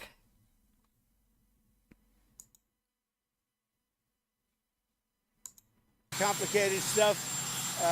Great enthusiasm, as you know. And I think in the end we're going to have it. What do you think, Caroline? Yeah, I think it is. What do you think about Go Run, Mom Dami having such a hard time condemning the phrase? Yeah, you're correct that a lot of the IDF is conscripted because they do have compulsory military service, I think for 2 years.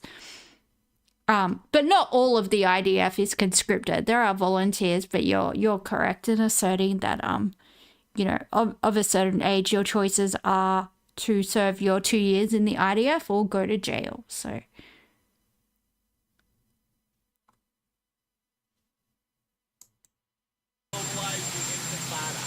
I think he's terrible. He's a communist. The last thing we need is a communist. I said there will never be socialism in the United States. Now we have a communist. So I think he's bad news.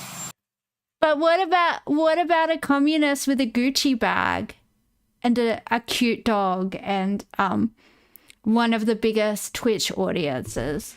What about that type of communist? A communist that loves all the trimmings of capitalism, like their mansion and their Gucci bag.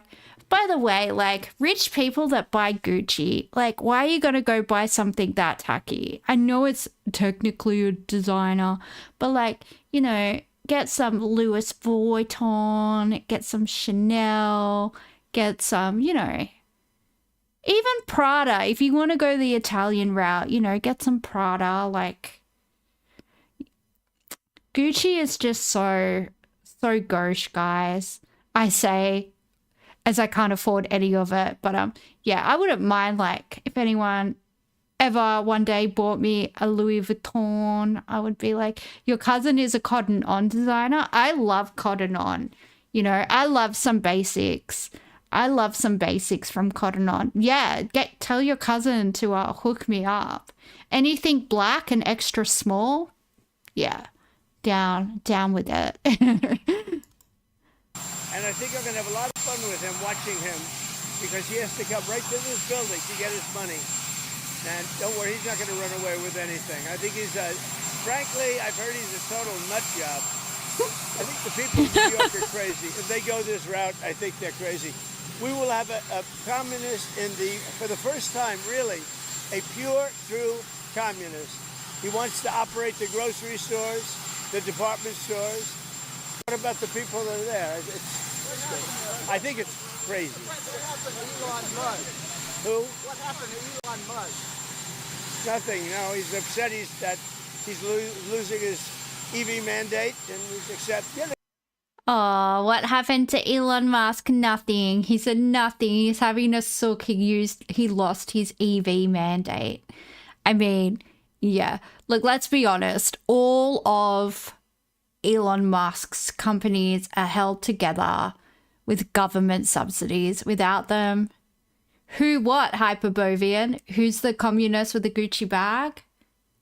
He's our favorite Turkish polo player. I don't know, I think it's just called polo. I think you only have to specify when it's water polo, right? Horse polo, yes. See, that's how poor I am. I don't even know. He's very upset about things, but you know, he could lose a lot more than that. I can tell you right now. Hey, Elon can lose a lot more than that.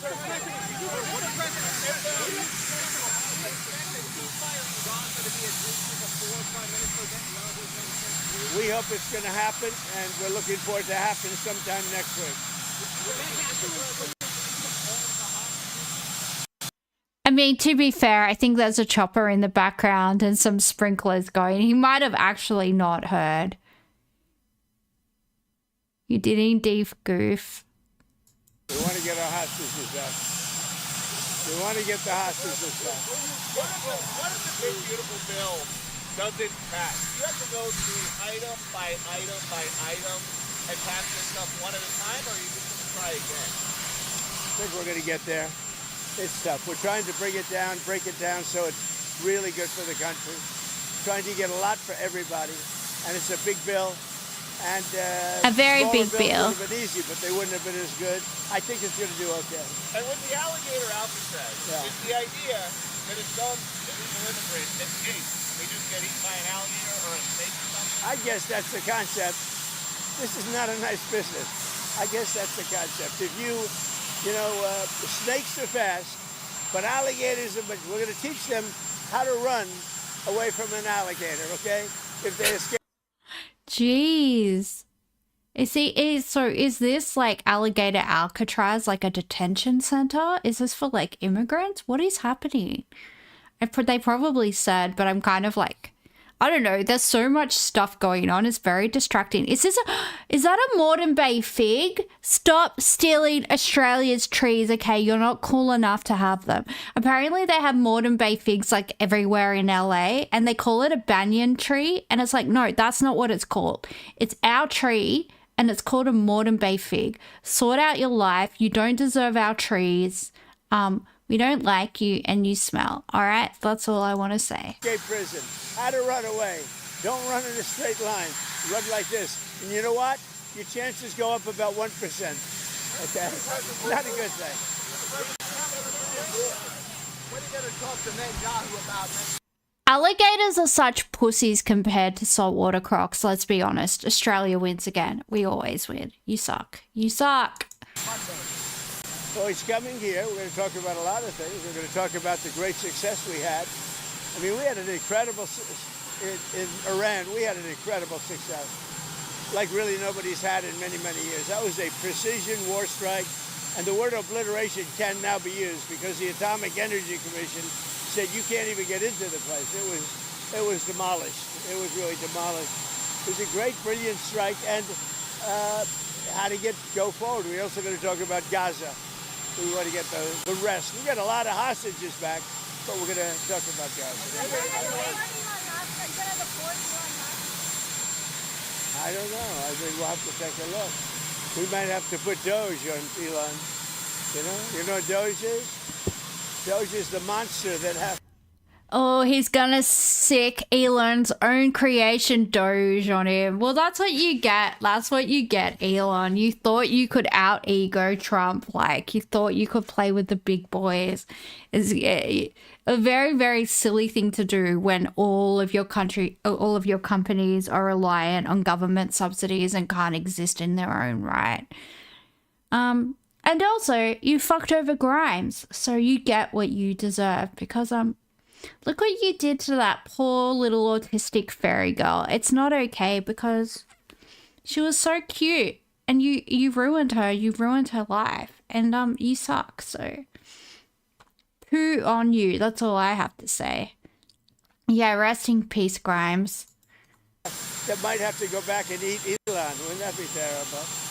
He gets a lot of subsidies, Peter. But Elon's very upset that the EV mandate is going to be terminated. And you know what? When you look at it, not everybody wants an electric car.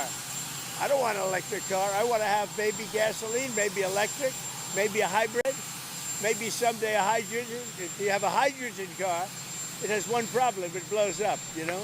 So I'm going to give that one to Peter. I'm going to let Peter test it out.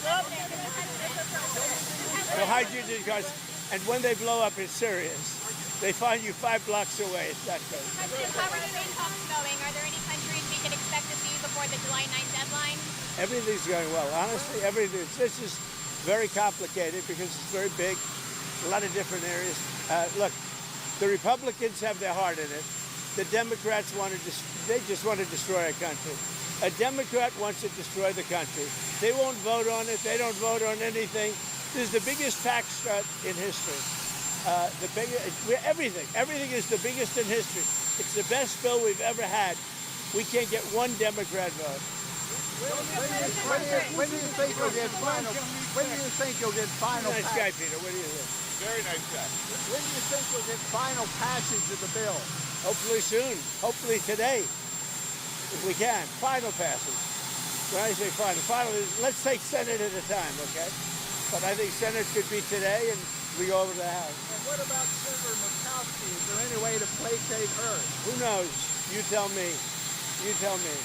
This is such an inefficient way to have an interview with like the most noisiest piece of machinery in the background. Like, yeah, at least have subtitles or something, guys. Like, this is freaking horrific.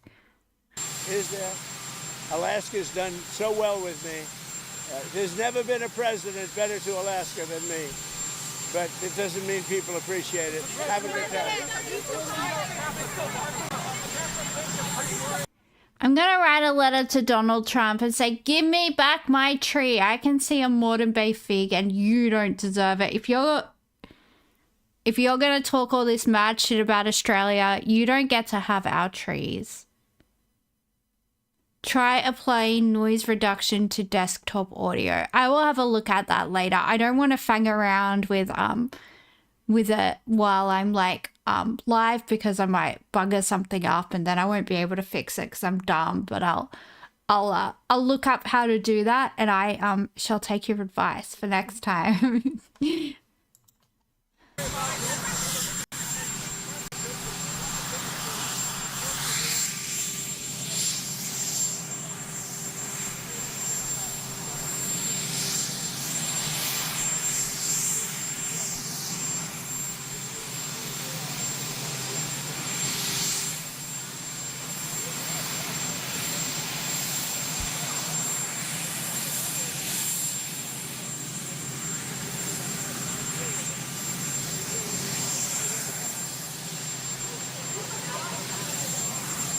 Oh, there's no way we're going to hear the rest of this. It's like literally there.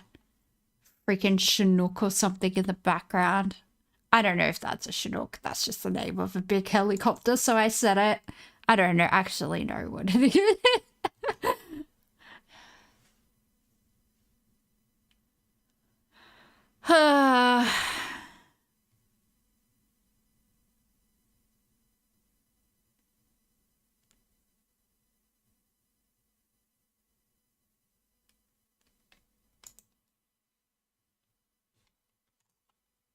The IDF killing more people in Gaza, you know, but don't you dare talk about it. Although I am the citizen of a sovereign nation, so I can determine who can and can't enter the United States. Can I determine who can and can't enter Israel as well? Or is it just America that other sovereign nations can determine? I don't know. The military has opened an inquiry into possible war crimes over allegations Israeli soldiers deliberately shot unarmed civilians near Gaza aid sites. According to the Gaza Health Ministry, hundreds of Palestinians have been killed over the past month at designated food distribution sites across the Strip. For more on this, I'm joined by Middle East spokesperson for the Norwegian Refugee Council, Ahmed Bayram. Ahmed, good to have you with us today. Now, several hundred killed also according to UN figures. There's been several of such incidents in the past few weeks, and that leaves many people asking, how can this still be happening?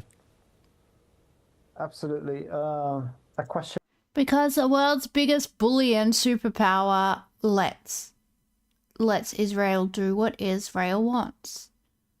So until that changes, Israel will continue to do whatever it wants with impunity, because America doesn't recognize the International Criminal Court unless it's convicting somebody that or prosecuting somebody that America doesn't like.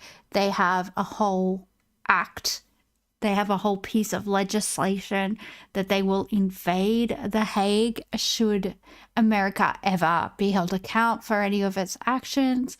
So yeah, to answer your question, that's it. We don't have an answer to, a question we have been asking all this time. We have warned that this is going to be a disaster. It's proving to be exactly that. 600 people killed, and just to put this into perspective, the total of people killed in Gaza during the month of June was just over 2,000, so around 2,100. 600 of them were killed around sites where these people were trying to feed their children. While, of course, injury rates are also as high and much higher, of course.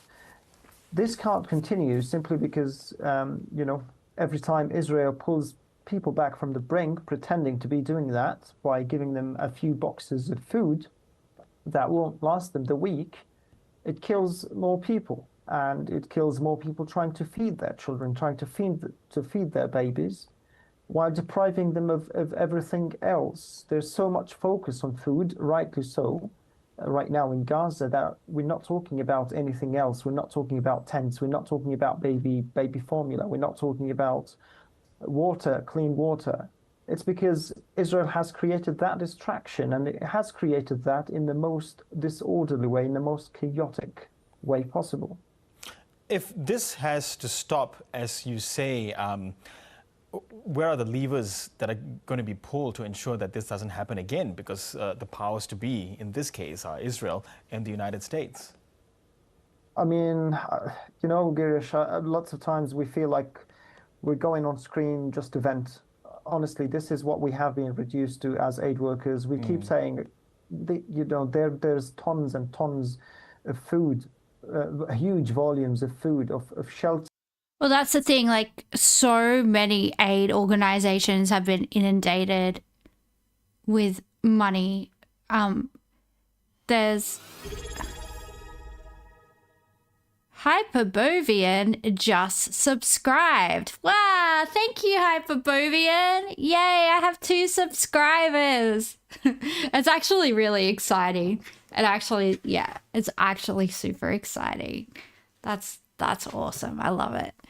What was I saying?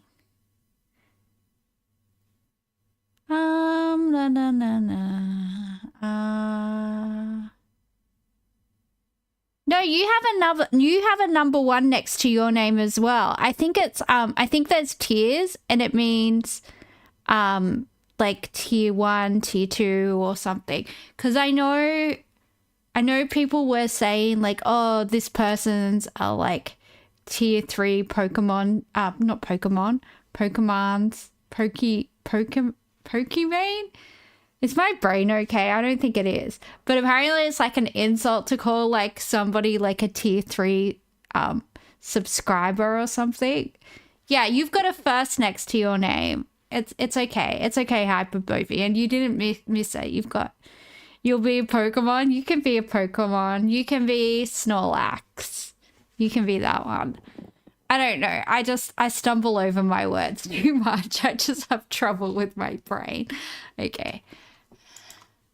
Kits of baby items waiting across the border, and the more we talk, the more Israel gets of that free reign that it is getting, that free hand. How can you trust conflict, whoever that party is? How can you trust party to the conflict to be the feeder as well? We keep asking that. That's something we couldn't imagine happening.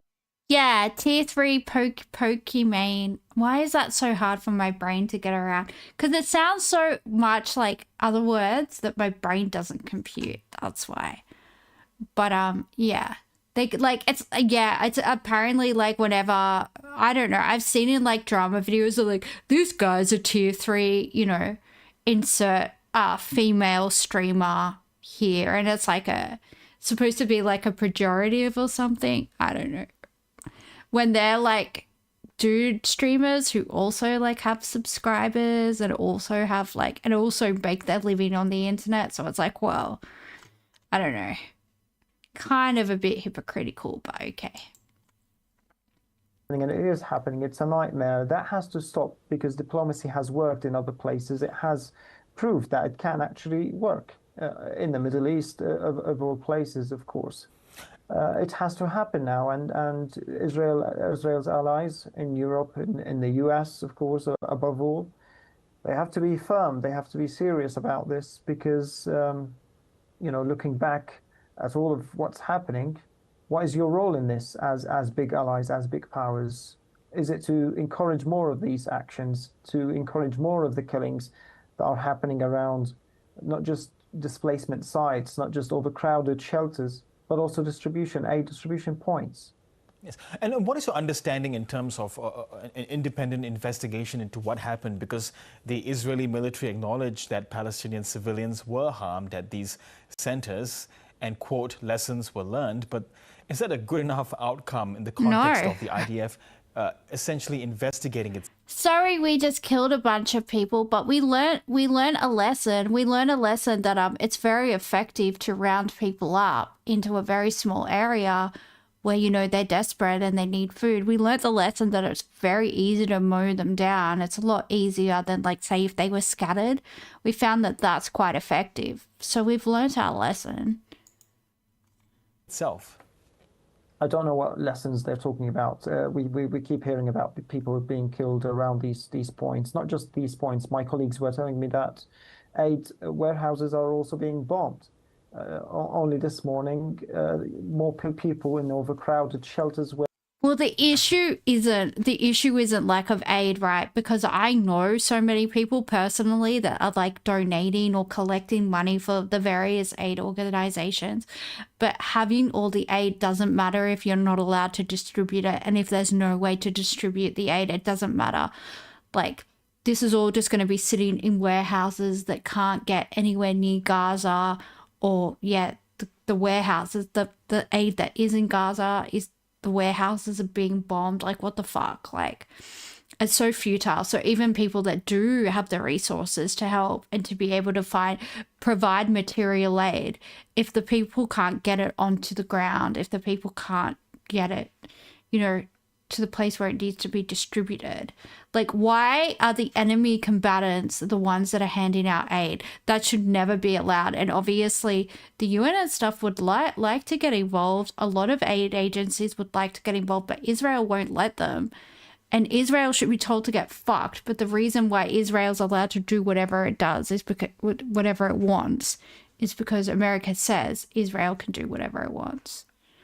And yeah, if that doesn't change, then unfortunately we might be, our great-grandchildren might be reading about this in history books, like, the great evil empire of America facilitating the ethnic cleansing of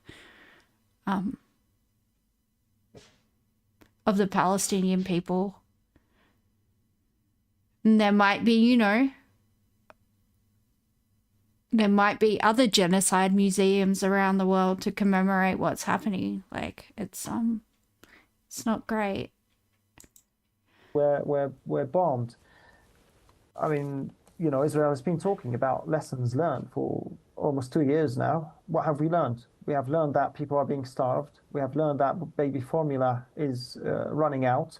We have learned that there's a famine on the verge, an entire population on the verge of that famine. And like I said, every time, Israel does anything that is deemed enough to pull people from that brink of famine, because it's not right that an announcement of famine is being made. It's not convenient in the politics. I don't think it has to stop. The whole thing has to stop. Investigations, of course, we need those. Of course, we need, accountability. But we see it, repeating itself. We see more killings. We see more deaths around these areas. And one number probably puts it all into perspective. We used to have 400 food distribution points in Gaza. Israel has reduced that to 4%. Four distribution points. That is 1%. Wow. Israel is giving, population of Gaza 1% of what they need, and it's giving them that in a deadly way and in a very violent way. You can't be the feeder and you can't be the occupier at the same time. Yes, and how would you describe, the GHF, the Gaza Humanitarian Foundation, and how they have been managing these sites where this thing is happening? They are backed by the US and Israel. Should they be handling the aid distribution, and are they experienced enough to be in that situation, effectively in a war zone? Absolutely not. And you see the results. You see it every single day. The numbers speak for themselves. If you look at the portions and the rations that are being given to people, I hear they're not enough for 2 days. They can't last you for 2 days.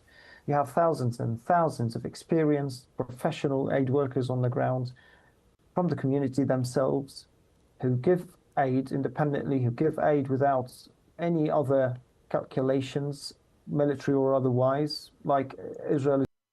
Well, yeah, I mean, they clearly have aims to get rid of this population of people. And, starvation is probably just another tool in their arsenal, right? Like, unfortunately, it's disgusting. But, we're all like, people around the world are all out here, you know, donating money and trying to help. But the thing is, like, they're not even letting in the most legit aid organizations in. And when there were aid organizations in Gaza, we saw what they did. They killed that Australian aid worker, right? Their trucks were clearly marked. Like, they know what they're doing. They're acting in a purely evil, malevolent way. And America is facilitating that. And I think in an ideal world, maybe even in 10 years, you know, maybe as America continues its slide down, you know, the global relevancy ladder, and we have our new superpowers emerging in Asia,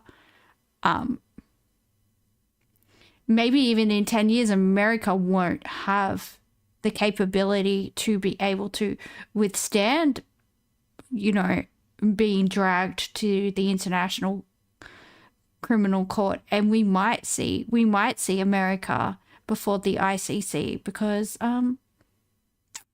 yeah, you know, F around and find out, I guess. I think at least sometime this century we'll see Israel and America held to account for what they're doing right now. And hopefully the Palestinian people are still around. You forget most Australians think that China will be a superpower within 10 years. They 100% will be. Of course they will be. Was doing with this GHF project, which I don't even call an aid project. It's more of a tool to impose more of that security and military control over Gaza.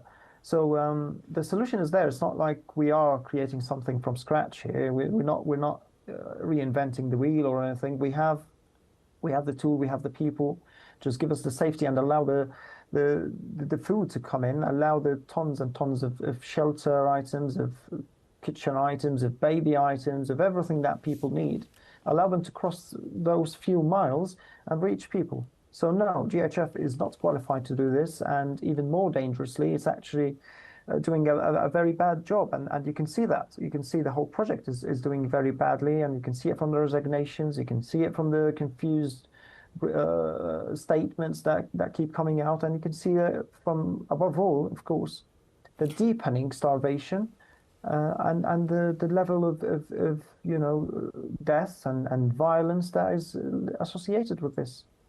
Okay, Ahmed Bayram from the Norwegian Refugee Council, thank you very much for your time. Thank you. All right, I reckon we'll do a palate cleanser with something cute. And then it is beddy time for me. I'm going to have a shower and brush my teeth, do my skincare routine, do my hair routine, and then I'm going to hit the hay and try and have a good night's sleep. Wednesdays are my new day off, so I won't be streaming. Sorry, I just heard my cat. Why are you meowing? You have food. Go and eat it. No. No. Don't know if you can hear that, but she's going off. Don't remember what I was saying, but yeah, Wednesdays are my day off. So I know I had yesterday off, but I was dying. So yeah, tomorrow will be off, and yeah, I will see you guys again on Thursday because I need a day off. Like, I'm just a frail little flower, guys. It's hard out here in the world. All right, got to find something cute to watch. Everything in my feed is about communism. Give me something cute.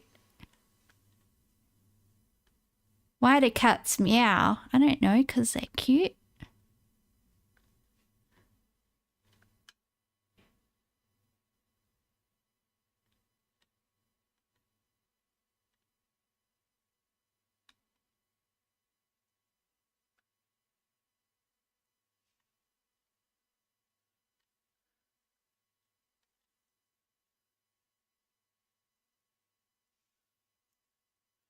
What game was I thinking of playing? Yeah, you know what? Let's play some G.Jester or something. Let's do that. Good idea, Hyperbovian. You know me, I never know what freaking planet I'm on. Wait, we'll just do this in case I dox myself. Let's go. Look at my bedroom. I got a big wombat on the bed. I got a black cat. I got a can of VB. Very, very good. Just like Dark Souls, I guess. I don't know.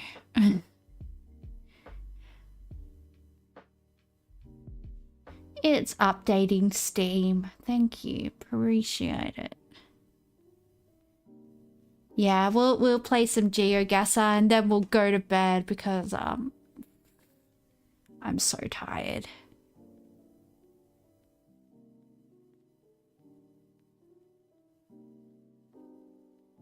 Tokyo at all costs? I don't even know what that is. Let me Google it.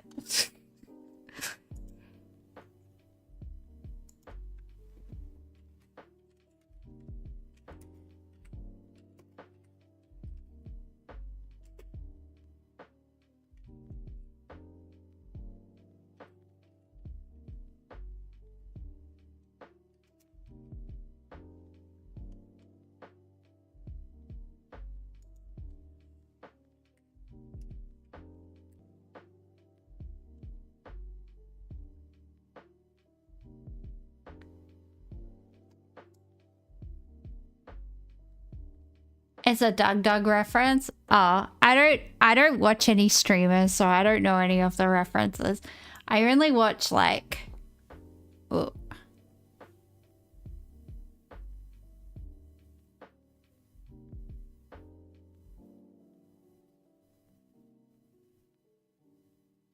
I know vaguely who Doug is, but like I don't. Why am I frozen? My computer is so bad.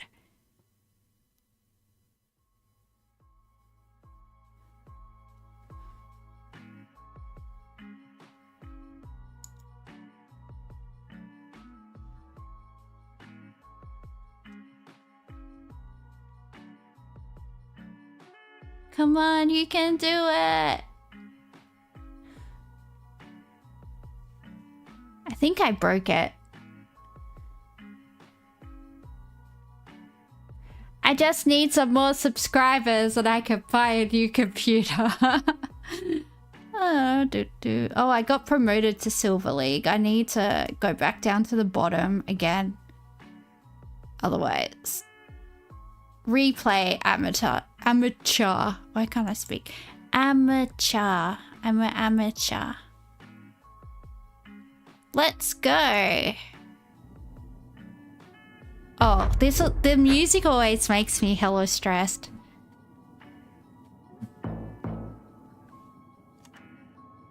Two. Where am I? There's palm trees. Is this America? This could literally be anywhere. What language is this sign in?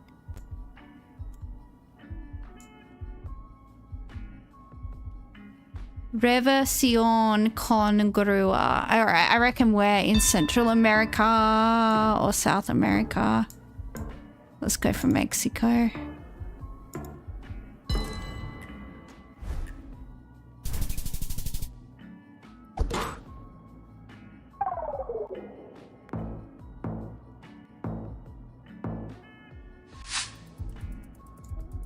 Alright, this looks Europe-y.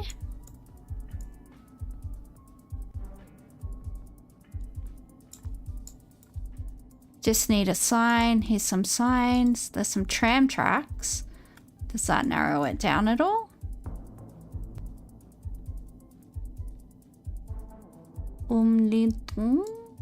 Not really. Alright, I think we're in Central Europe. Can I read this? Nope.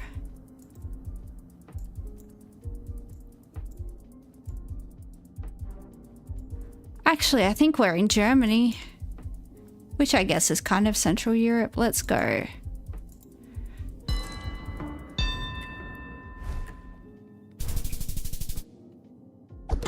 It was Austria.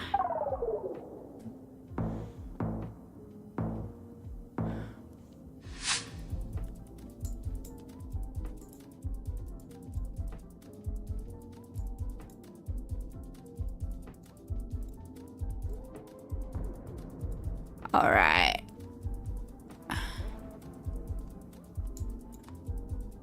Let's just go here.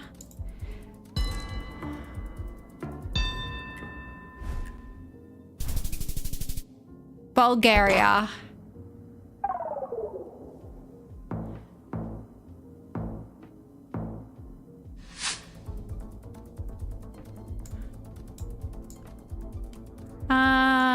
Oh, here's a vending machine. Oh, okay, okay. We got Japanese. We got Japanese. We just need to know where we are in Japan.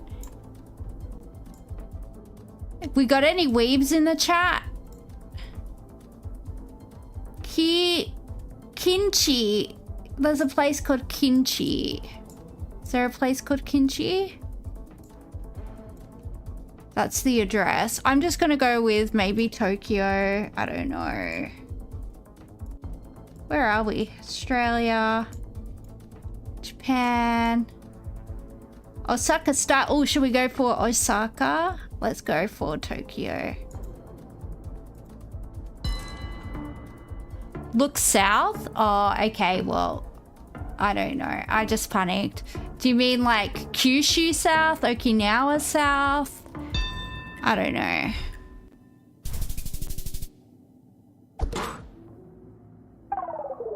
How did he think that was South Korea? Hangul looks so different to that. Like, completely different. Alright, this is a sign. Can I read it? No, but it looks Asian. We're in Asia, unless that's an Asian restaurant. Oh, fuck. Alright,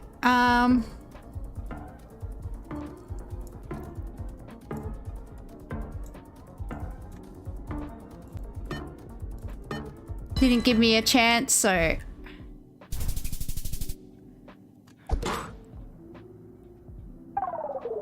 And there you go, Frenchman. You lose.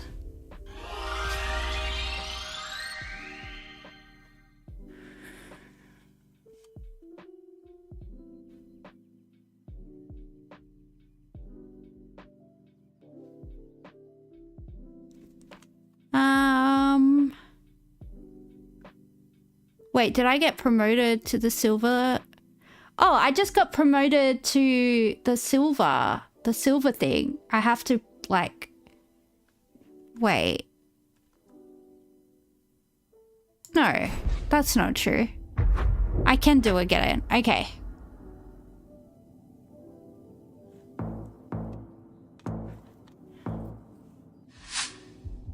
Oh, okay. It's giving either India or Middle East from those buildings. Let's go down here, see what we can see. All right. There's some people, if it will render them. Africa. Let's go for... Let's just go... Democratic Republic of Congo. I don't know where it is. Oh, there's a sign there. I should have looked at it. Whoopsie. Whoopsie doopsie.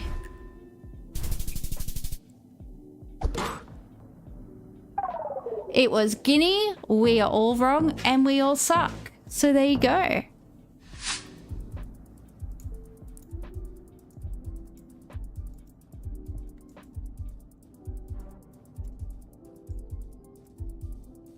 What do you say? It's blocked out. Maybe the side. No, let me see the fucking van. I will cut you. Website. On the side of the van. I want you. .me. That doesn't help me. I don't think that's a real thing.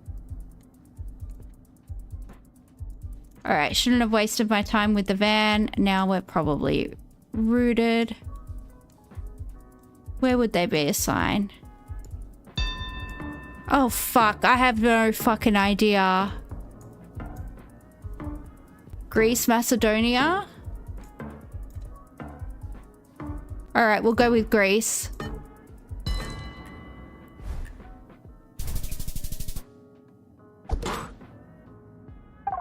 It was Montenegro.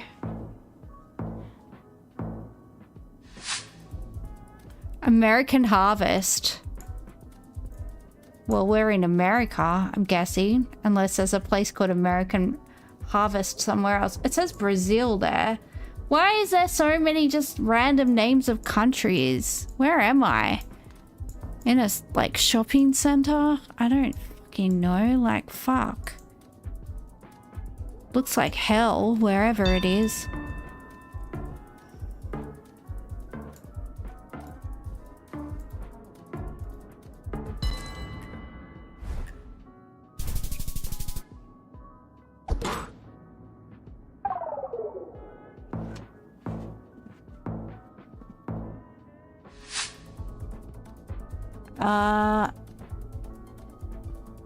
Centrally cursor wrong. So this could be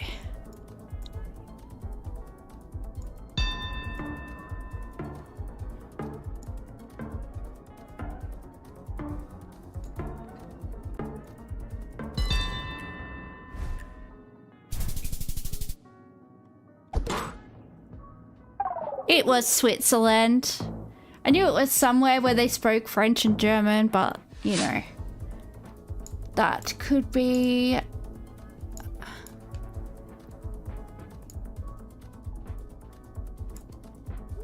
Is this the Czech Republic?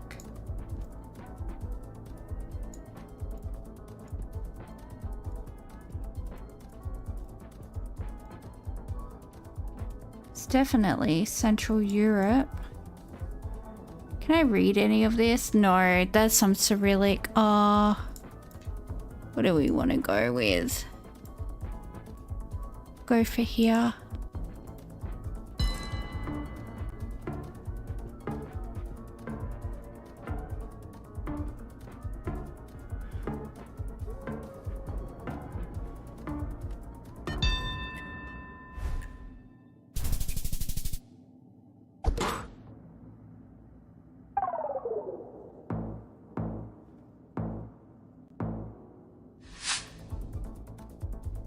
Sign over here. Thank you. We do like to see it. Okay, that does not help at all.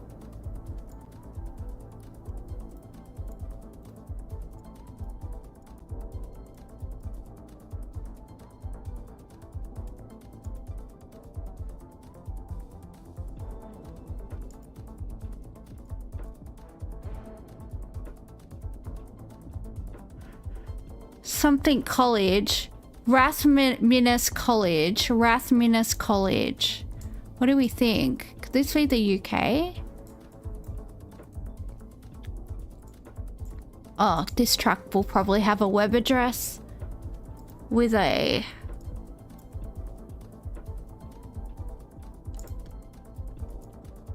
Come on. Render. .ie? Is that Ireland? Let's go for Ireland.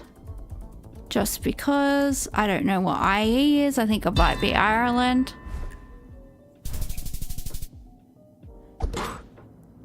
And it was in fact Ireland. Thank you. Do we want to go with South Africa? Look at the color of the soil. I think we want to go with Africa, right? Whenever things look like they could maybe be in Australia, I reckon we go South Africa, right? South Africa? What do we reckon? I don't know. Yeah, I'm just going to go with South Africa. Let's just get in there. You get in there, boy. I guess it could be like Bolivia or somewhere. I guess it could be like another arid place. Nope, it was... Goodbye. Goodbye. I'm sorry. Oh.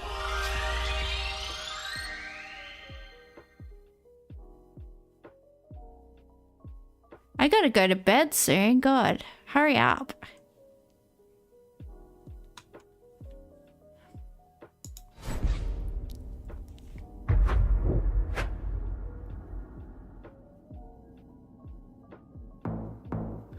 Oh.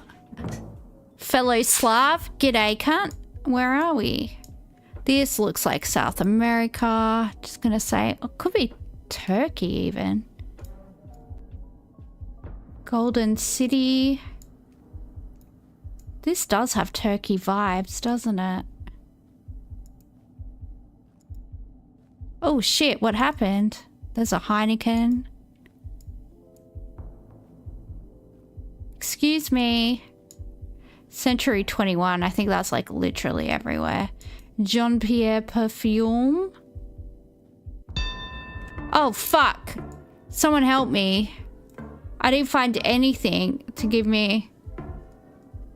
Alright, gonna go with France just because I saw an Eiffel Tower, but that probably doesn't mean anything. It was Albania. Oh my god. This is getting my blood pressure up, I tell you. Which way should I go? It's a van over here. Could have a website. Where'd the van go? Did I overshoot it? Oh, there's a sign over here. Let's see.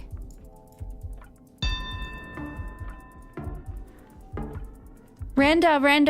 Okay, we got Cyrillics. We got Greek, I think.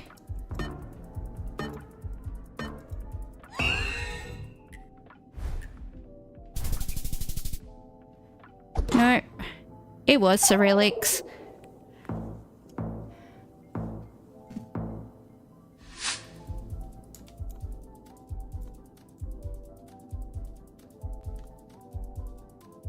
Urgencious, emergency. Okay, so we've got some Spanish, that sounds like, I would assume.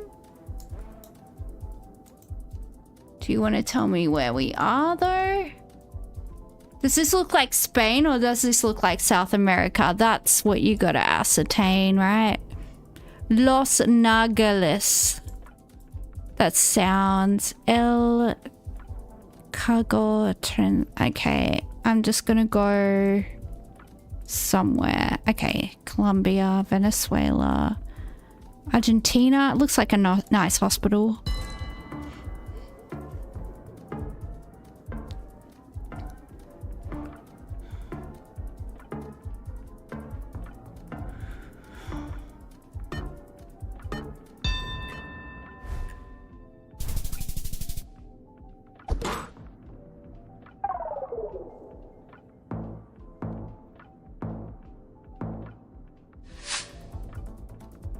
Okay.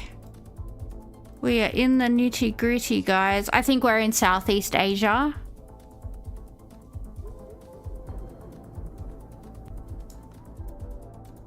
I think we're in Southeast Asia. Is this Thai or Hindi?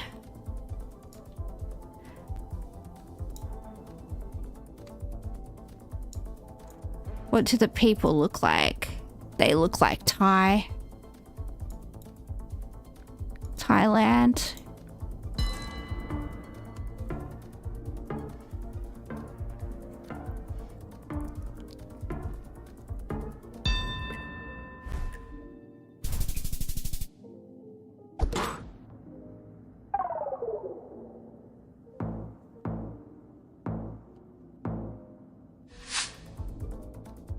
That's Bengali in your opinion? Yeah. Well, it was Thai apparently, so I did get it sort of right. Just nowhere near where it was. So we've got some German. Or maybe...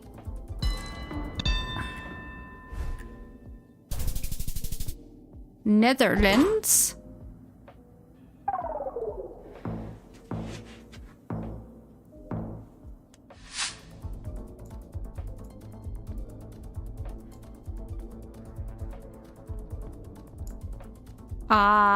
I know where we are. Well, I don't, but vaguely I do.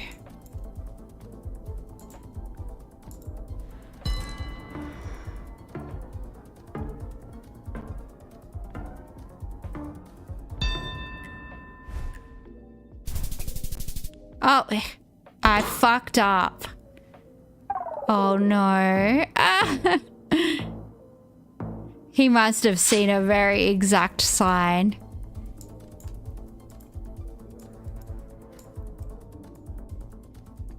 All right. This looks like...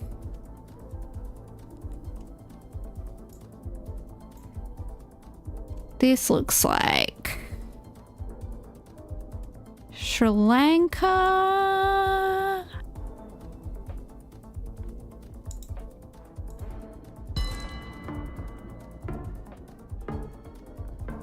Come on, I don't want this guy to win.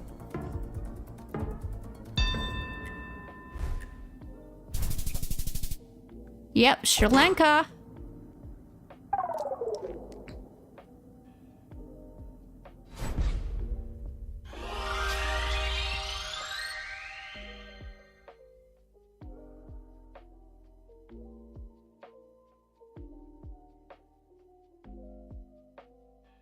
Do I have to keep on playing, guys? I'm so tired. I'm just gonna call it because I actually can't.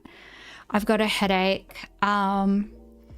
I have to get in bed by midnight, so I'm gonna have to, you know, rush my beauty routine. But yeah, I know. I'm just I haven't been well, so I have to like make sure I get, you know, I got to get up at 6 tomorrow, so I want to get, you know, as much sleep as I can. So let's just try our best.